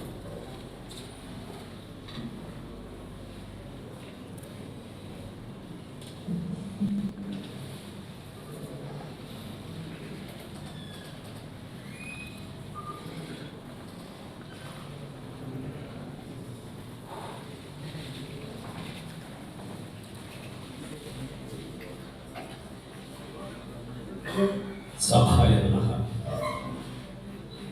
ఎందరో మహానుభావులు, అందరికీ నమస్కారం. ఓ వ్యక్తి ఎందుకు జన్మిస్తారు, ఎందుకు బ్రతుకుతారు, ఎందుకు తెలియకుండానే వెళ్ళిపోతారు అనే దానికి, ఎందుకు అనే ప్రశ్నకి వేల వేల కారణాలు ఉంటాయి. ఆ వేల వేల కారణాలని వెతుక్కుని జన్మించిన మహానుభావుడు ఆచార్య వెంచర్ నారాయణరావు గారు. ఎందుకంటే పుట్టుక నీతి, పుట్టుక నీతి, పోవడం నీతి, బ్రతుకంతా సమాజానికి అన్న నానుడికి, అన్న నుడికి ఆచార్య వెంచర్ నారాయణరావు గారు నిజంగా తగిన వారంటే ఆశ్చర్యపడాల్సిన అవసరం లేదు. ఎక్కడో పుట్టారు, ఎక్కడో పెరిగారు. భరతమాత ముద్దు బిడ్డగా రాణించారు, రవలించారు. ఆయన ప్రయాణం సాగుతూనే ఉంది. అటువంటి మహానుభావుని పరిచయం చేయడం అంటే అది అదృష్టంగా భావిస్తాను. లేదా ఒక్కోసారి అశ్రునైనాలతో చేయాల్సిన అవసరం కూడా వస్తుంది అని మధ్య మధ్యలో అనుకుంటూ ఉంటారు. అటువంటి మహానుభావుడు ఆయన 1/2/1932లో జన్మించారు. అంటే 98 సంవత్సరాల జీవన ప్రయాణంలో ఆయన ప్రయాణం ఇంకా నడుస్తూనే ఉంది. 92 సంవత్సరాలంటే ఒక్కసారి మనం ఊహించుకోవాలి. అలాగనే వాళ్ళ అమ్మ పేరు వెంకబాయమ్మ, వాళ్ళ నాన్నగారు బుచ్చి నరసింహారావు గారు. అప్పుడప్పుడు ఆయన అంటుంటారు, నాకంటే మా నాన్న గొప్పవారు, ఆయన తన వారిని నేను అవుతానా అన్న ఆశ్చర్యాన్ని వ్యక్తం చేస్తూ ఉంటారు. ఎందుకంటే ఆయన ఆ ప్రాంతంలో పదవులు లేని మహా న్యాయమూర్తి వాళ్ళ నాన్నగారు. ఎవరు బాండ్లు రాయించుకున్నా, ఎవరు డబ్బులు ఇచ్చినా వాళ్ళ నాన్నగారి దగ్గరనే అవి రెండు పెట్టి వాళ్ళ పనులు వాళ్ళు చేసుకునేవాళ్ళు. ఆ ప్రాంతానికి అందరికీ అనధికార న్యాయమూర్తి మా నాన్నగారు అని ఆయన చెప్తూ ఉంటే నా అక్కడ కన్నీరు వచ్చింది. ఎందుకంటే ఆ తల్లి ఆ తండ్రి పేర్చిన ముద్దు బిడ్డ వెలిచే నారాయణరావు గారు. ఆయన చదవడం గురించి, ఆయన నేరవడం గురించి, ఆయన చేసిన దృశ్యం గురించి ఎంత చెప్పినా కూడా అది సూర్యుడికి దిగి పడినట్టుగా అనిపిస్తుంది, కనిపిస్తుంది. ఆ అనుభూతి ఆ దివ్యమంగళ గతంలోనే మనం చూడగలం.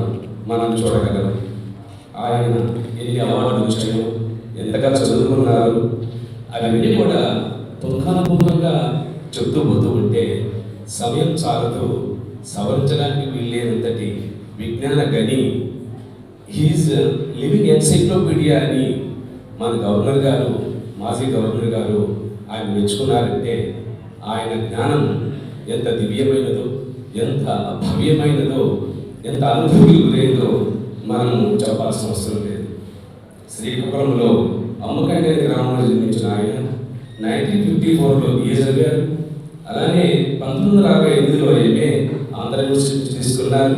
1970లో డిప్లొమాటిక్ ఇన్స్టిట్యూట్స్ పూర్తి చేసి 1974లో డాక్టరేట్ డిగ్రీని పూర్తి చేసి ఆ తర్వాత లెక్చరర్గా అపాయింట్ అయ్యి ఆచార్యులుగా 50 సంవత్సరాలు దేశంలో ప్రాంతంలో వెళ్ళి తెలుగు భాషని, తెలుగు సాహిత్యాన్ని ప్రపంచానికి చవిచూపించిన ప్రతిబింబం ఆచార్య నారాయణరావు గారు. మనం ఆశ్చర్యపడాల్సిన అవసరం లేదు. ఆ మహానుభావుడి యొక్క సుదీర్ఘ ప్రయాణంలో ఎన్ని మలుపులు, ఎన్ని సవాళ్ళు, ఎన్ని సమస్యలు అని మనం నిజంగా వ్యక్తిగతంగా అడిగితే తెలిసిపోతుంది. కాబట్టి ఇక ఎక్కువ ఆలస్యం లేకుండా ఈ కొద్దిపాటి పరిచయం చాలు. ఎందుకంటే ఆయన లోతులు చెప్తూ ఉంటే అలాగా పదాలు వాటంతటే వస్తూనే ఉంటాయి. గుండె లోతుల్లోని ఆయన భావాలని ఆయన ద్వారానే మనం తెలుసుకుంటాం. మిత్రులారా, ఆచార్య వెలిచే నారాయణరావు గారంటే జ్ఞానగని, ఆయన విజ్ఞాన తనివి తీరని వని అని చెబుతూ ఆయన ప్రసంగాన్ని తర్వాత కొనసాగించవలసిందిగా కోరుతున్నాను. ధన్యవాదాలు.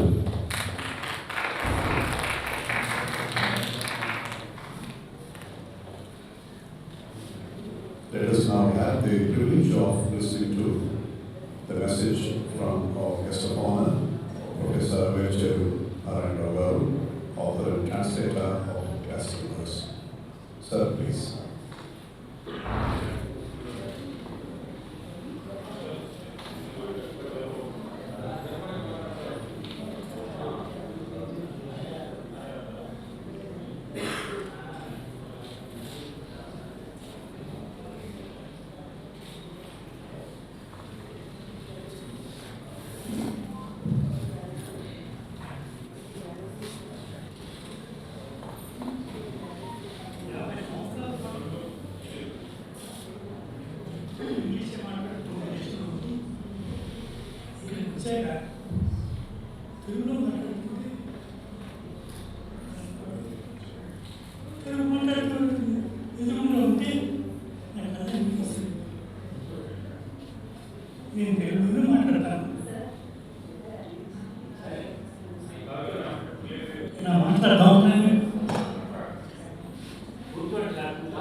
ఆశ్చర్యంగా ఉన్నాను. ఇక్కడ మాట్లాడుతుంటే ఇక్కడ స్పష్టంగా అనిపిస్తుంది. అలా అస్పష్టంగా ఉంటే బాగా ఏర్పడుతుంది.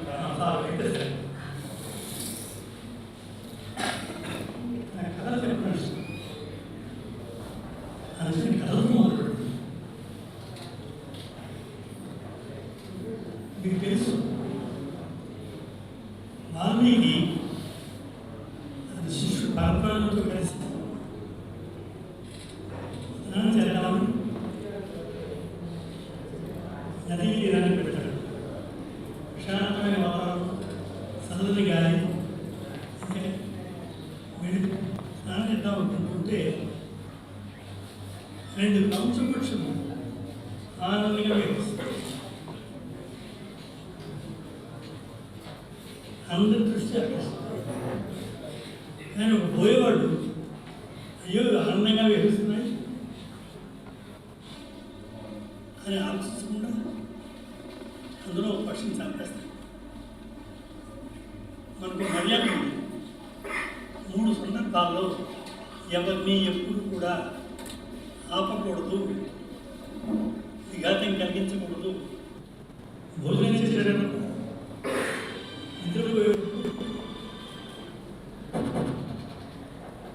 భార్యతో లేదా భర్తతో సంగమం చేసేటప్పుడు ఈ సందర్భంలో కూడా అడ్డు ఈ పోయేవాడు ఆనందంగా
వెంటనే ఈ శ్లోకాన్ని కంఠస్థం చేసి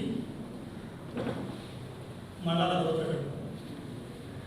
అంటే కవి రచన పాఠకులు ఇక్కడే ఉన్నారు. కావాల్సిన సమాచారం ఈ కథ శ్లోకం అన్నింటికీ వేరే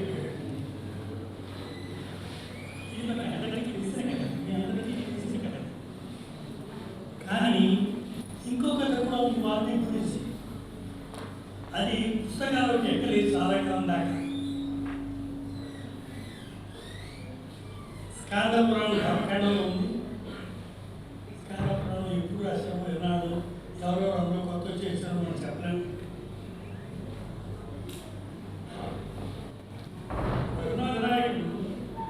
వాల్మీకి చరిత్ర చాలా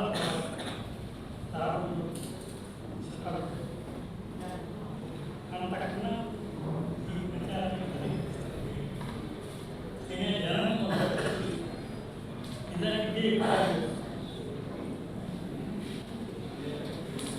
నేను విసిరి కదా చెప్తున్నాను. నేను అనుకో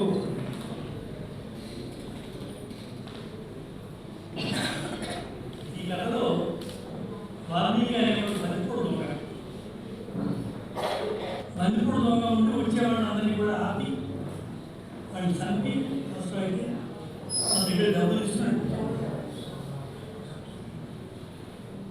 పాపములు అక్కడి నుంచి వస్తుంటే ఈ బలిపూర్తికి వాళ్ళు కూడా ఆపి ఈ డబ్బులు కొట్టారు. అగయ్యా ఎక్కడికి పెట్టుకోకూడదు, కానీ ఒక మాట, నువ్వు బోల్డ్ పాపం సంపాదిస్తున్నావు, ఈ పాపం వల్ల డబ్బు సంపాదిస్తున్నావు. ఎందుకు అంటే నాకు భార్య పిల్లలు ఉన్నారు, వాళ్ళు పోషించడానికి సంపాదిస్తున్నాను. ఒక మాట, నువ్వు ఎక్కడే ఉంటావు, ఎక్కడ వెళ్ళిపో, ఇంటికి వెళ్ళి నీ భార్య పిల్లలు అడుగు, నేను పాపం చేస్తున్నాను, మిమ్మల్ని పోషించడానికి కావాల్సిన డబ్బులు సంపాదించడానికి పాపం చేస్తున్నాను. ఈ పాపం మీరు కూడా పంచుకుంటారా? డబ్బు మీరు తీసుకుంటారు కదా అన్నారు. వెంటనే ఆ భార్య పిల్లలు, చూడు మమ్మల్ని పోషించడం నీ కర్తవ్యం, పోషిస్తున్నాం, ఎలా పోస్తున్నామో లేదు, దానివల్ల పాపం తెచ్చుకుంటావా? పాప నీది, నాకు అందులో పాపం లేదు, నీ పాపాన్ని నువ్వే అనుభవించాలి, నువ్వేం చేయలేము అన్నారు.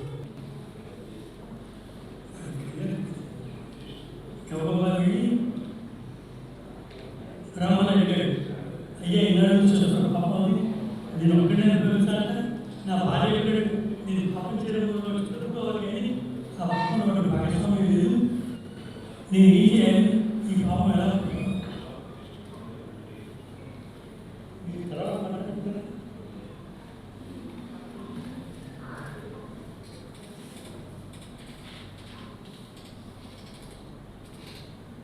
అని ఈ పాపం ఎలా అవుతుంది, నేనేం చేయాలి, ఏం చేయాలి? రామ అనే మంత్రం ఇస్తే, ఆ మంత్రం చెప్పిస్తే వీడి పాపం పోతుంది. కానీ ఆ మంత్రం చిన్నగా పడే నీళ్ళు దుర్మార్గుడు, సరిగ్గా అర్థం చేసుకోడు, తల కింద చట్టాలు పెట్టి మరా అని చెప్పారు. రామ రామ రామ రామ రామ రామ అయింది. ఇలా కూర్చుని తదేకంగా ఏమి మర్చిపోయి ప్రపంచం అంతా రామ రామ రామ రామ రామ అని కూర్చున్నాడు. కొన్నాళ్ళకి అతని చుట్టూ పుట్ట పెరిగింది. ఆ పుట్ట నుంచి వచ్చాడు కాబట్టి సంస్కృతంలో వాల్మీకి అంటే పుట్ట, వాల్మీకి నుంచి పుట్టాడు కాబట్టి వాల్మీకి అయ్యాట. ఈ వాల్మీకి ఆ పేరు రకంగా వచ్చిందని కలిసి వస్తుంది మనకి. అయితే రెండు కథల గురించి వాల్మీకి గురించి మొదటిగా సరిపోతుంది కదా, రెండో కథకు అదే అంటే వాల్మీకి గురించి రెండు కథలు వచ్చాయంటే రామాయణాన్ని చదివే పద్ధతి మారింది అని అర్థం. అంతవరకు రామాయణం రాజకీయ గ్రంథం, తర్వాత రామాయణం భక్తి గ్రంథం. రామాయణ భక్తి గ్రంథానికి రామాయణాన్ని రచించే కవికి ఇంకొక కథ కావాల్సి వస్తుంది. ఆ రెండవ కవి ఎందుకు చెప్తున్నాను సంగతి, మన దేశంలో కవి జీవితాలు ఉండవు. కవి జీవితం కావ్యంలో ఉంటుంది. మన కావ్యం తీరు బట్టి కవి జీవితం మారుతుంది. మన కావ్యం తీరు మారితే ఆ తీరుతో కొత్త కథ ఏర్పడుతుంది. ఈ రెండవ కథ ఏర్పడిన వాల్మీకి మనం భక్తిగా రామాయణంలో ఎప్పుడు వచ్చే వాల్మీకి. ఇంతకీ చెప్పాల్సిందంటే ఇక్కడ బోర్డు ఉంది, నేను రాయలేను, రాయాలి నిజానికి.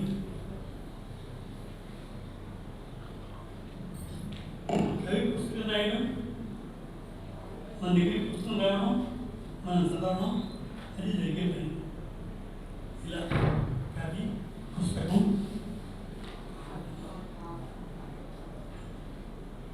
ఇది కాదు ఇక్కడ జరిగేది. మనం చదివే తీరు బట్టి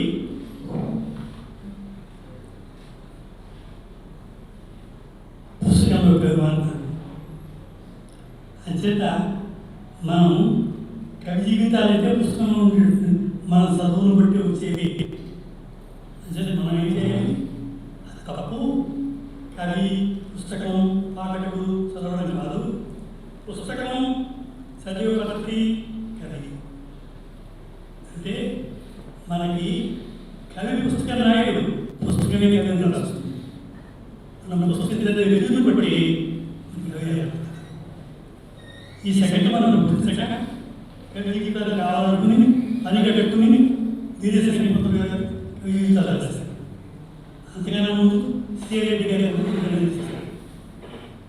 నా దృష్టిలో ఈ తెలుగు భాష చేసేసి అపకారమైన భాష చేయండి. శ్రీరెడ్డి గారు వీరేశ్వరి గారు తెలుగు సాహిత్యాన్ని కష్టపడ్డారు. వాడు ఇంగ్లీష్ చదువుకున్నారు. ఇంగ్లీష్ బాగా తెలుగు భాష మొదలుపెట్టారు. ఆ రకంగా తెలుగు సాహిత్యాన్ని తెలుగు సాహిత్యం తెలుగు సాహిత్యం అర్థం కావాలంటే తెలుగు సాహిత్యంలో ఉండే కథలు ఈ కథలు పక్క కథలు ఈ కథలు తీసేయండి, దీని గురించి మాట్లాడకండి అని శ్రీరెడ్డి గారు అన్నారు. శ్రీరెడ్డి గారు చాలా పెద్దవాడు.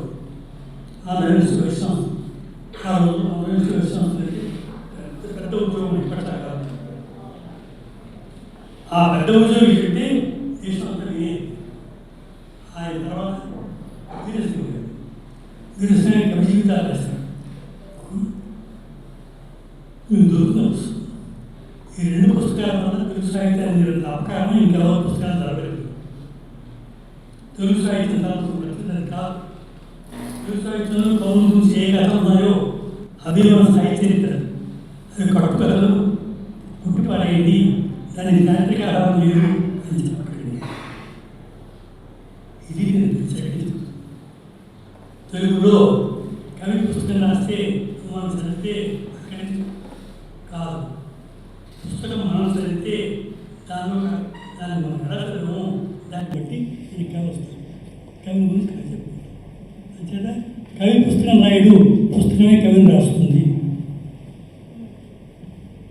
ఈ మాట బోధపరుచుకోక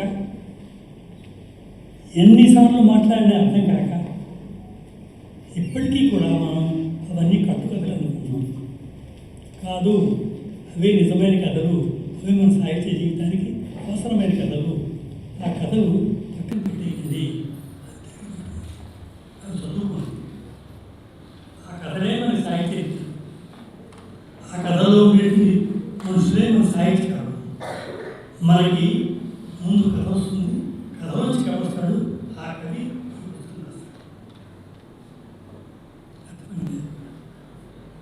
నేను చెప్తున్నది పూర్తిగా తలకిందులో ఉండేమాట. కవి పుస్తకం రాస్తాడు, ఆ పుస్తకం తర్వాత మనం చూస్తాం అనకండి. పుస్తకం ముందు వస్తుంది, ఆ పుస్తకం పేరుని బట్టి కవి ఏర్పడతాడు.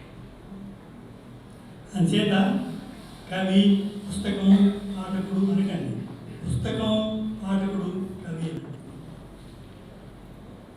ఆ రకంగా తెలుగు సాహిత్యాన్ని ఇప్పటికీ ఎవరికి అలవాటు కావలేదు.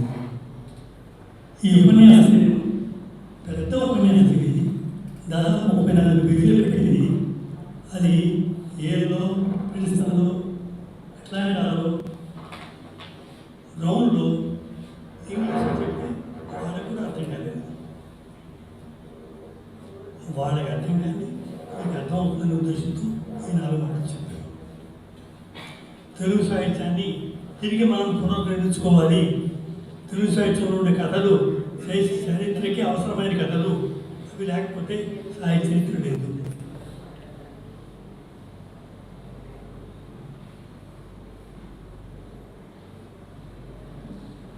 శ్రీనాథుడి గురించి, పోతల గురించి కథలు ఉన్నాయి. బొమ్మలు కాదు, అవన్నీ కట్టు కథలు. కొట్టి పారేయండి, పుస్తకాలు రాయండి అన్నారే గారు. పుస్తకాలు కానీ చూడగలరు. ఇప్పటికీ దాన్ని చెప్పుకుంటారు. ఎందుకు? పోతన భక్తి కవి.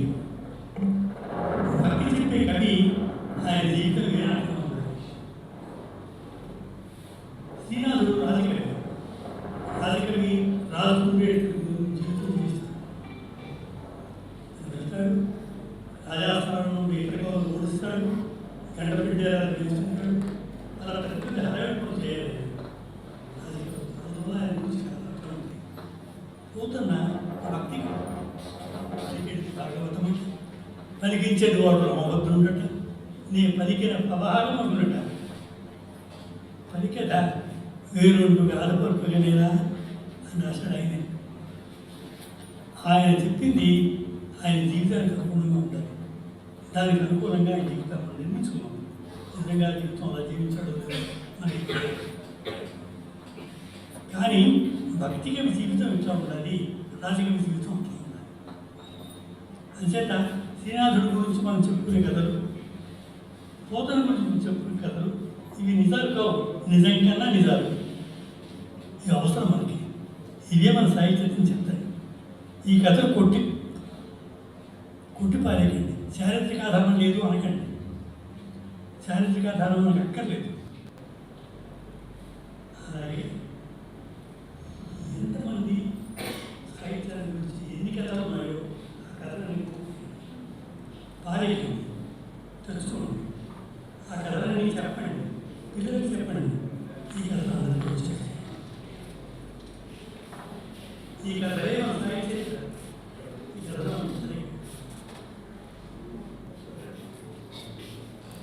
ఇంకా ఇంకైనా మాట్లాడుతుంది లేదు.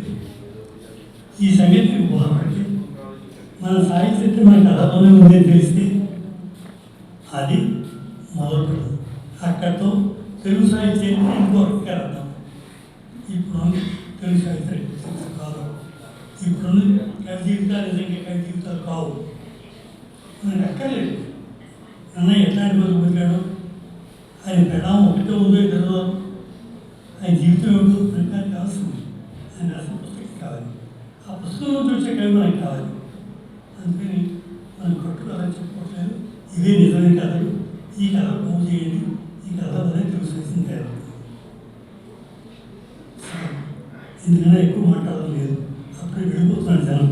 ఇంకా ఆకలిస్తుంది, ఇంకా అవసరం. సంతోషం.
I now call upon Dr. Kola Shekhar, the head of the Department of Telugu and one of the organizing secretaries, to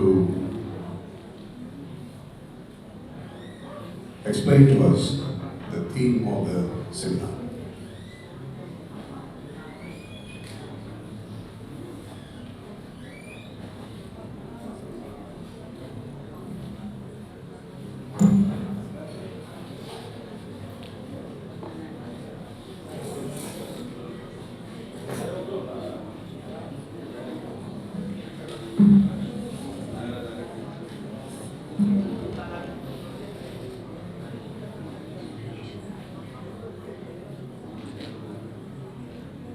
సభాయ నమః. వేదిక మీద ఉన్నటువంటి ఆచార్య వేల్చూరి నారాయణరావు గారికి, మా గురువుగారు ఉమా సాంబశివరావు గారికి, అలాగే వేదికను అలంకరించినటువంటి మిగిలిన పెద్దలందరికీ 3 రోజుల అంతర్జాతీయ సదస్సుకి ఆహ్వానం. మిత్రులారా, మనం ఇంగ్లీష్ ప్రాచ్య భాషకు సాహిత్యాలు సమస్యల సవాలు సదస్సు చేసిన మీ అందరికీ ఆహ్వానం. భాషా సాహిత్యాలలో ముందున్న సమస్యలను సవాళ్ళను చర్చించేందుకు ఒక వేదికను ఏర్పాటు చేసుకోవడం నేడు చాలా అవసరం. తెలుగు ఇతర ప్రాచ్య సాహిత్యాల పట్ల అవగాహన కొరవడబడింది. అందువలన సాంస్కృతిక కుంచుకుపోతున్నటువంటి సమాజానికి మనందరం సజీవ సాక్షులు. ఈ సమస్యలను నిర్వహించి తెలుగు ప్రాచ్య భాషల సాహిత్యాలపై చర్చించడం ద్వారా అవగాహన పెంచుతూ సమాజంలో తగ్గుతున్న సాంస్కృతిక విలువలను పెంచే ఈ సదస్సును ఏర్పాటు చేశాం. తెలుగు ఇతర ప్రాచ్య భాషలపై సాహిత్యాలపై ఆధునీకరణ, ప్రపంచీకరణ ఎలాంటి ప్రభావం చూపిస్తున్నాయో, ఒకవేళ ఆ ప్రభావం దుష్పరిణామాలకు దారితీసిందైతే దాన్ని ఎలా అరికట్టాలో చర్చించేందుకు మనం అందరం కలిసి రావాలి. మన ముందున్నటువంటి కొన్ని సవాళ్ళను నేను ఇక్కడ ప్రస్తావిస్తాను. మొదటి డిజిటలైజేషన్. భాష కంప్యూటర్ ప్రోగ్రాంలలో, తెరపై, మొబైల్పై కనిపించేటప్పుడు మన ప్రాచ్య భాషలు తరచు మొక్కలైపోయి లేదా అస్తవ్యస్తంగా కనిపిస్తాయి. భాషను కంప్యూటర్, మొబైల్పై రాసేందుకు ప్రామాణిక కీబోర్డు కూడా లేవు. ఒక్కో సంస్థ ఒక్కో కీబోర్డు మన నుంచి వచ్చింది. యాపిల్, మాడ్యూల్, శ్రీలిపి, ఐలిపి ఇలాంటివి. అందువలన పూర్తి స్థాయి డిజిటలైజేషన్లో ప్రాచ్య భాషలు వెనకబడి ఉన్నాయి. తెలుగులో ప్రాచ్య భాషల కంప్యూటర్లో కనిపించే జనాలకు అర్థమయ్యేటటువంటి కంప్యూటర్ లిపి మనకి కావాలి. అలాగే రెండవ సమస్య, సాహిత్యం పూర్తిగా డిజిటల్ కాలేదు.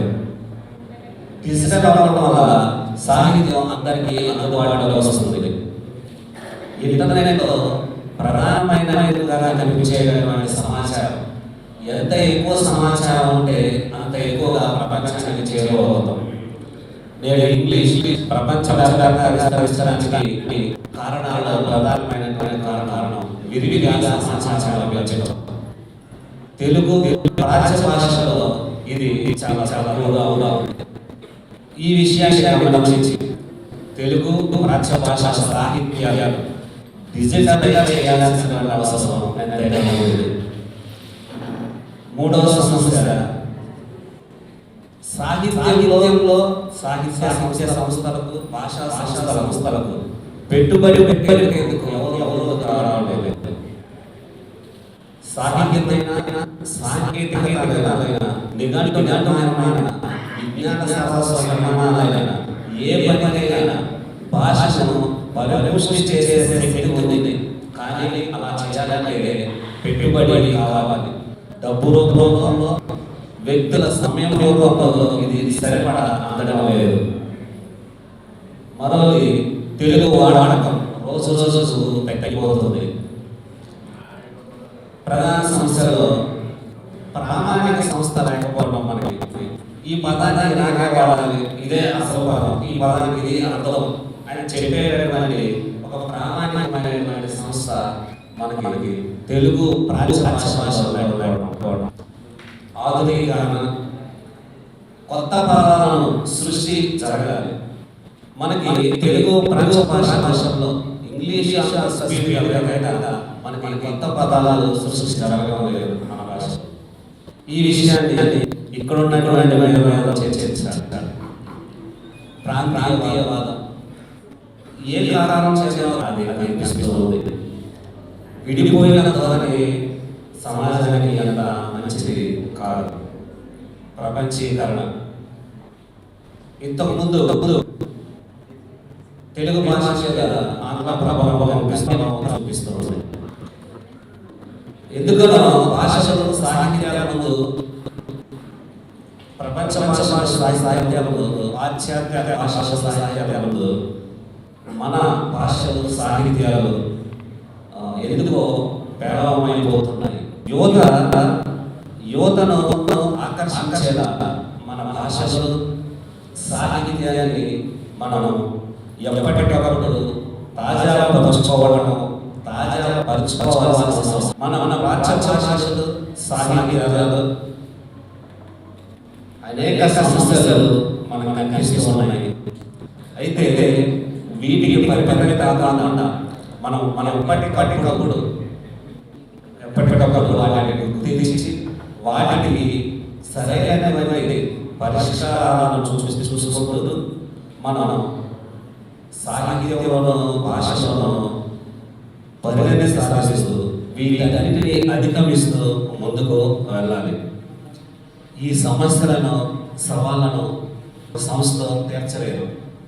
ప్రభుత్వాలు, భాషా సంఘాలు, సాహిత్య సంస్థలు, సాంకేతిక సంస్థలు కలిసి రావాలి.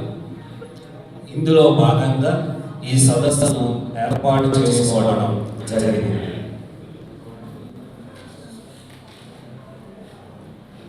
భాషా సాహిత్యాల్లో విద్యాపరమైన వికాసానికి, పరిశోధనకు బాట వేసేలా భాషా సాహిత్యాల వ్యాప్తికి, గుర్తింపుకు దోహదపడేలా సదస్సులు, చర్చలు జరుగుతాయి. సదస్సులో పరిశోధకుల అవగాహనను పరిపోషణం చేసేందుకు భాషా సాహిత్యాలలో ప్రపంచ ప్రసిద్ధిగాంచిన నిపుణులను వక్తలుగా ఆహ్వానించాము. సాహిత్యపరమైన, భాషాపరమైన, సాంస్కృతికపరమైన అనేక ఆలోచనలను, అభిప్రాయాలను, విజ్ఞానాన్ని, కొత్త విధానాలను ఒకరికొకరు పరిశోధకులు పంచుకుని నిపుణుల పర్యవేక్షణలో మరింత మెరుగ్గా ఆచరణలో పెట్టే లక్ష్యాల రూపకల్పన కోసం ఈ సదస్సును నిర్వహిస్తున్నాము. ఇందుకు అసలు సవాళ్ళు, సమస్యలు ఏమున్నాయో గమనించి గుర్తించాలి. గుర్తింపోయాక ఆ సమస్యల, సవాళ్ళ పరిష్కారాల వైపుగా ఏం చేయాలో సూచించే ఆచరణాత్మక సమాధాన రూపకల్పన జరగాలి. ఇది ఈ సదస్సు లక్ష్యం. ఈ సదస్సును పరిశోధన పత్రాలను ఆహ్వానించగా మొత్తం తెలుగు ప్రాంత భాషలో 50,000 పరిశోధన వ్యాసాలను మేము అందుకున్నాము.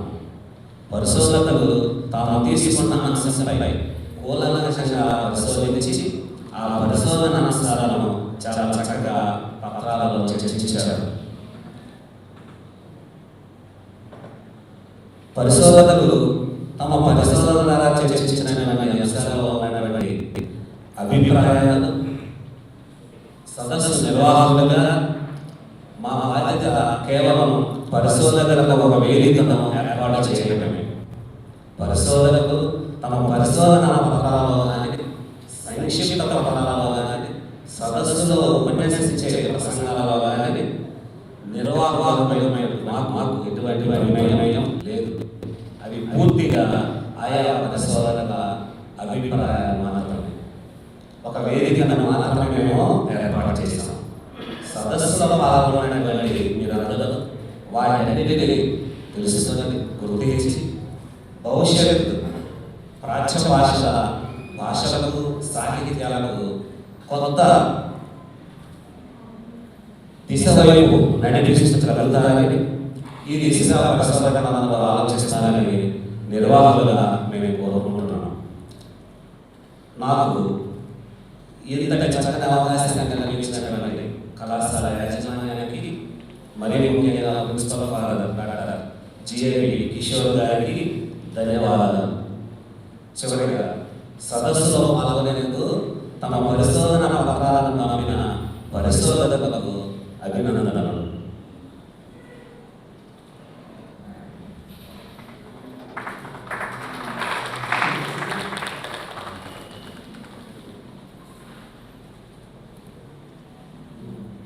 Thank you, Dr. Loyola, for having beautifully explained the details of the conference, and he has also beautifully analyzed the need of the hour to synchronic and diachronic study of Telugu language to save it from extinction, and he has also endorsed the concept presented by our principal, why the languages are dying. When there are no users, the language automatically dies. Whereas the number of users of English language is increasing day by day by leaps and bounds. However, the languages of Telugu language are slowly diminishing. Therefore, he has expressed his concern over it. Thank you, Chairman Shekhar, for having presented your views and ideas on the aims and objectives of the conference and also the major issues and challenges associated with Oriental languages. May I now call upon Dr. R.K. Ravan, the President, CSIS, to come out here and convey his speech to the ALC gathering here. Professor Ravan.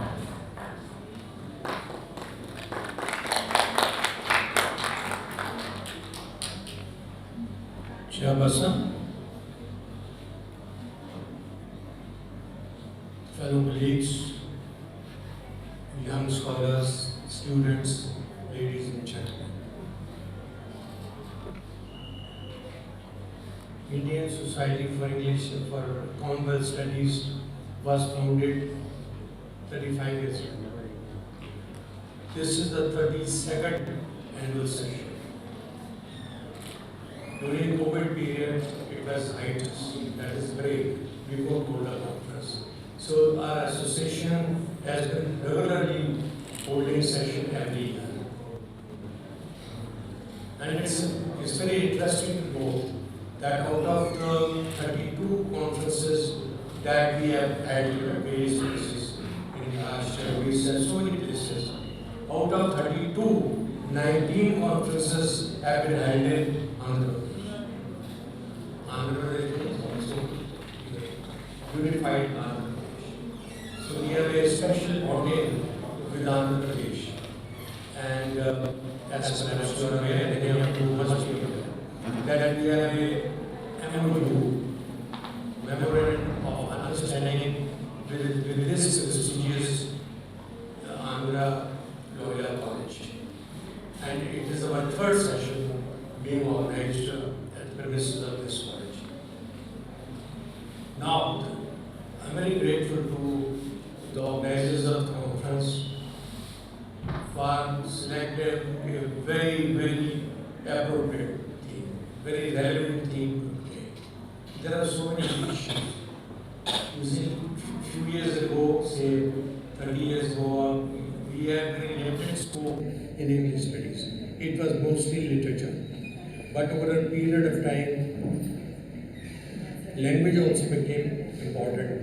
So from language we traveled to, from literature we traveled to language, and from language, other branches of literature, comparative literature, and then varied segments like Commonwealth, American, African literature. So these are the areas which have widened the scope of association or also of English studies in our country. Now if you look at the history, what do you find? Where did we begin as far as English studies is concerned? We began at the end of the 18th century, Victoria period. Before that, there was hardly anything like English literature or English language. But at the end of the 18th century, some novels came to be written in other languages like Murao Kannada in Urdu or in Kerala, in Malayalam. So these were the novels, earliest novels, and they were translated into English. So translated came into being 150 years ago. It's not a new form, but it's in the recent years that translations have become very important, and translations have been very, very helpful in unifying all literatures. They are given rise to comparative literature and in a way to global literature. So we began with British literature. So in a way, 20th century belonged to English literature, to England. 21st century belonged to America, because America's controlled technology, there was all around progress, so people went in for American literature, black American literature. But let me tell you, ladies and gentlemen, that 22nd century will belong to India. How come? India is at the top of the ladder in every stack. Social, moral, technology. So much so that Indian English is also being given a lot of respect. 4 years ago, London University organized an international seminar on Indian English, and I was a part of that. I found that all the participants from various countries, they were for praise for Indian English. So we don't have to fight shy. We don't have to feel small that Indian English is not as good as British English, Queen's English or Resident's English. It's as good. It has its own kind of measures, its own nuances. So we should put a bold face and write in our own language, which is Indian English.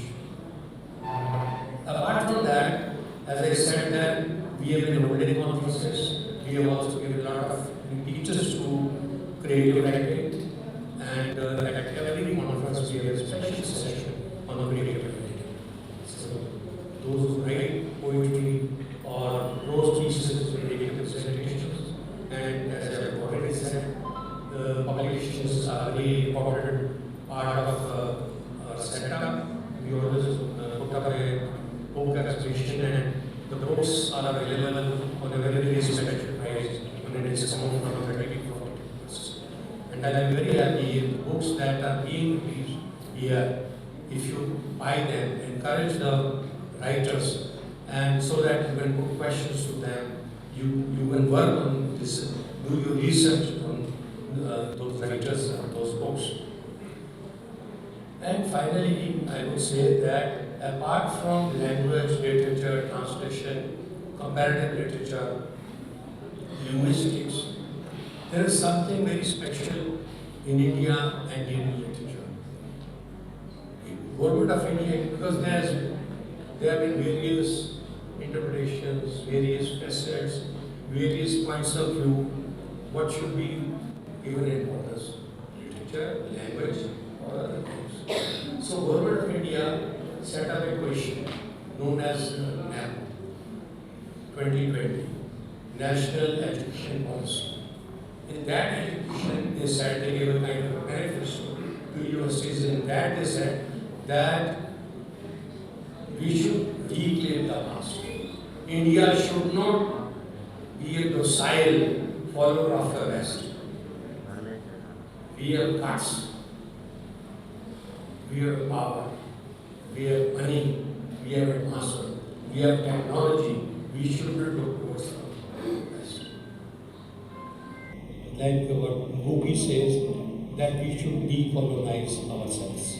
So with that, NAP 2020 says that we should go to the past. We should make a synthesis of the past. We should accept all the best that there is in the past, and also embrace the new technology. So it should be active place.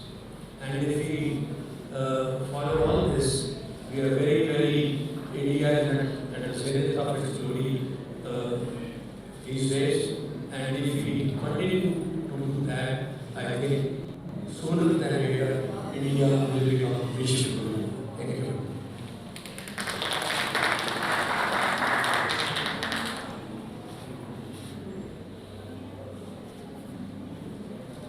Thank you, Professor Anketa, for having beautifully enlightened us by giving some insights and inputs into the prominence of English language in the context of globalization.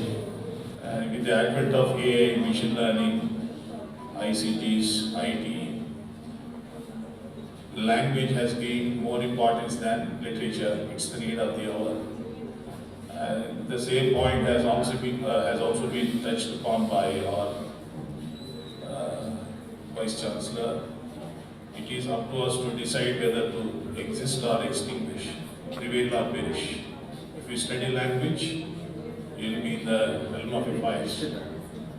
literature has lost its charisma as it used to have. Thank you, sir, for giving us beautiful insights into the area. May I now request Dr. Suman Bala to address the gathering. Dr. Suman Bala, the Secretary, ISCS. Madam.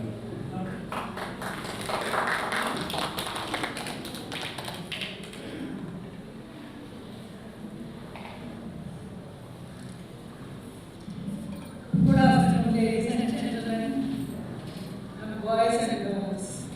I find lots of them and feel encouraged by that. Dr. Dhawan has talked about the society which was close. Sorry to interrupt you, madam. Our guest of honor, Wheelchair Narayan Rao Garu, wants to leave as he has got some other engagement. Now, with your permission.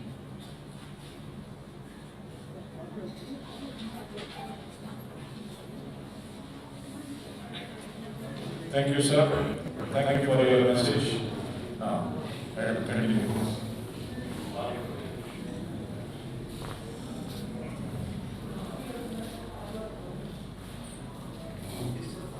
Well, Indian Society for Commonwealth Studies, I would like to tell you more about it.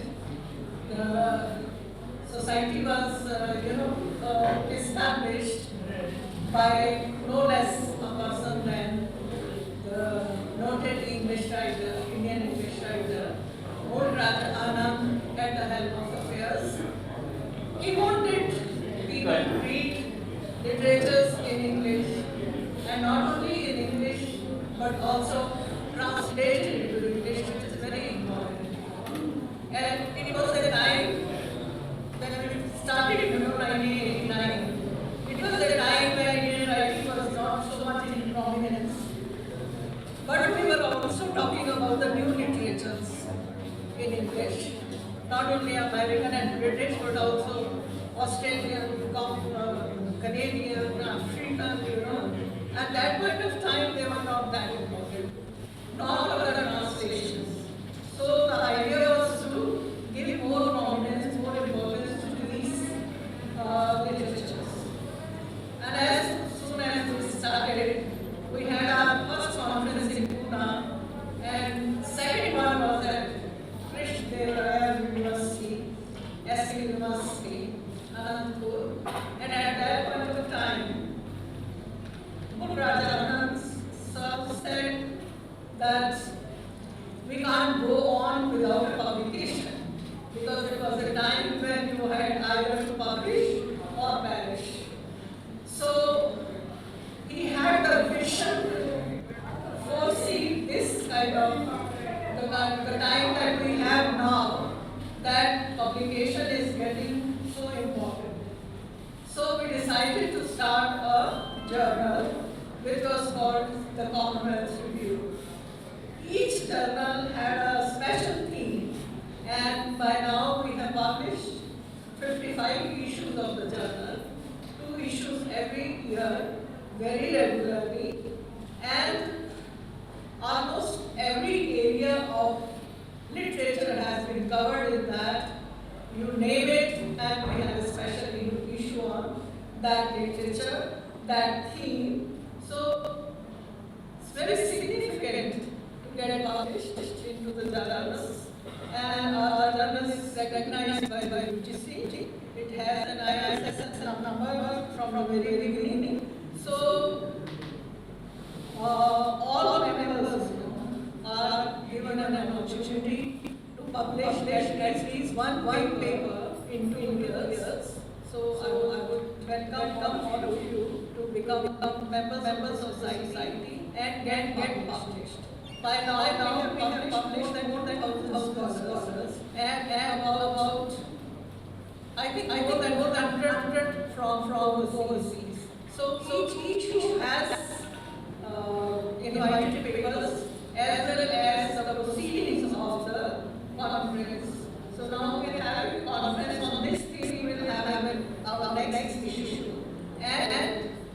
papers were selected from the members. We don't do application on members. So it's very significant. You join as a member and then send your paper. It's a referee journal. So we refer it to the specialist.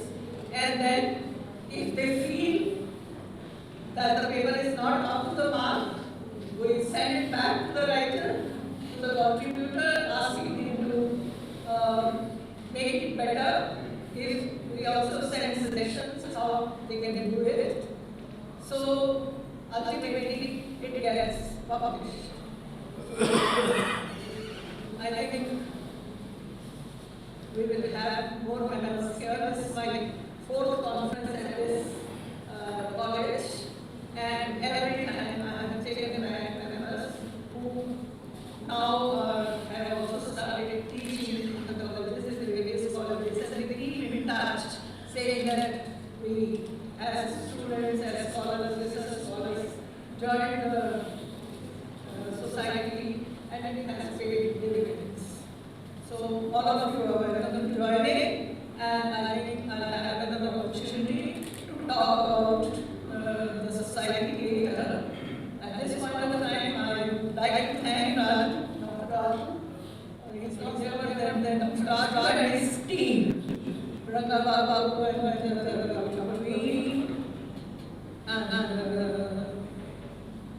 Sanjay Bhai and others, who have been working tirelessly to make the conference a success. My best wishes to them.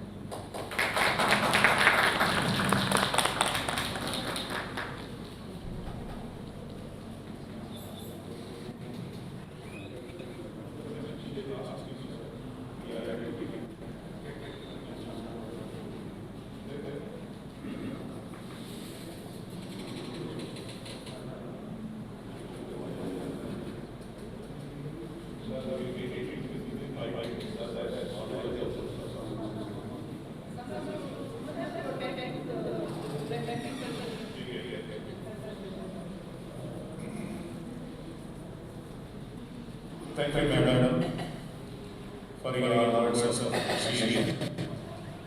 I now request Dr. T. Sai Mamata to propose word of thanks.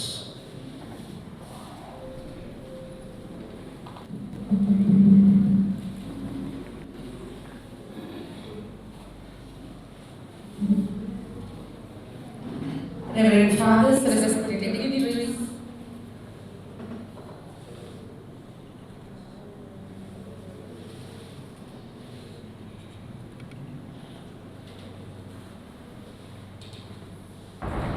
Reverend Fathers, respected dignitaries, invited guests, and my dear students, good afternoon to one and all. Once a great man whispered, feeling thankfulness and not expressing it is like wrapping a present and not giving it. It gives me immense pleasure to propose vote of thanks on this special occasion. On behalf of the Department of English and Oriental Languages, I would like to thank Reverend Father Dr. M. Sagairaj, correspondent, for his greetings, and Reverend Father Dr. G.A.P. Kishore, Principal, for his welcome address. I thank Mr. N. Rangababu, Head Department of English, for explaining the dynamics of the conference, and Dr. B. Raju, Director, ALC, ELD Center, and Organizing Secretary of the 3-day International Conference, for elucidating the theme of the conference. I would like to thank Professor Ravi Bas, Lecturer, Department of Telugu, for explaining the dynamics of the conference, and Dr. Ola Sekar, Head Department of Oriental Languages, and Organizing Secretary of the 3-day International Conference, for delineating the theme of the conference. I thank Professor R.K. Davan, President, Indian Society for Commonwealth Studies, for his infusing message. Dr. Susanna, Secretary, Indian Society for Commonwealth Studies, for her inspiriting message, and Ms. Roshita, a general writer, for her inspiring message. I am immensely grateful to our distinguished chief guest, Dr. Rashika Kapadi, Honorable Vice Chancellor, Acharya Nagarjuna University, for taking his precious time out and consenting to be the chief guest. Sir, indeed your message is enlightening and thought-provoking. I would like to thank the guest of honor, Professor Vechur Narayana, author and translator of classical works, for his inspiring and insightful message. I would like to thank the South Indian Bank for having sponsored the conference gigs. Thanks to the management for their constant support and being instrumental behind every initiative taken by the department.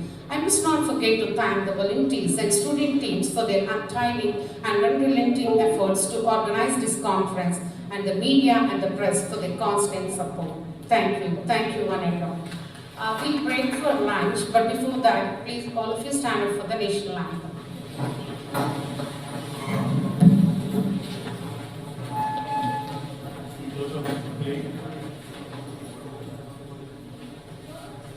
जनगण मन अधिनायक जय हे भारत भाग्य विधाता पंजाब सिंध गुजरात मराठा द्राविड़ उत्कल बंगा विंध्य हिमाचल यमुना गंगा उच्चल जलधि तरंगा तव शुभ नामे जागे तब शुभ आशीष मांगे गाहे तब जय गाथा जन गण मंगल दायक जय हे भारत भाग्य विधाता जय हे जय हे जय हे जय जय जय जय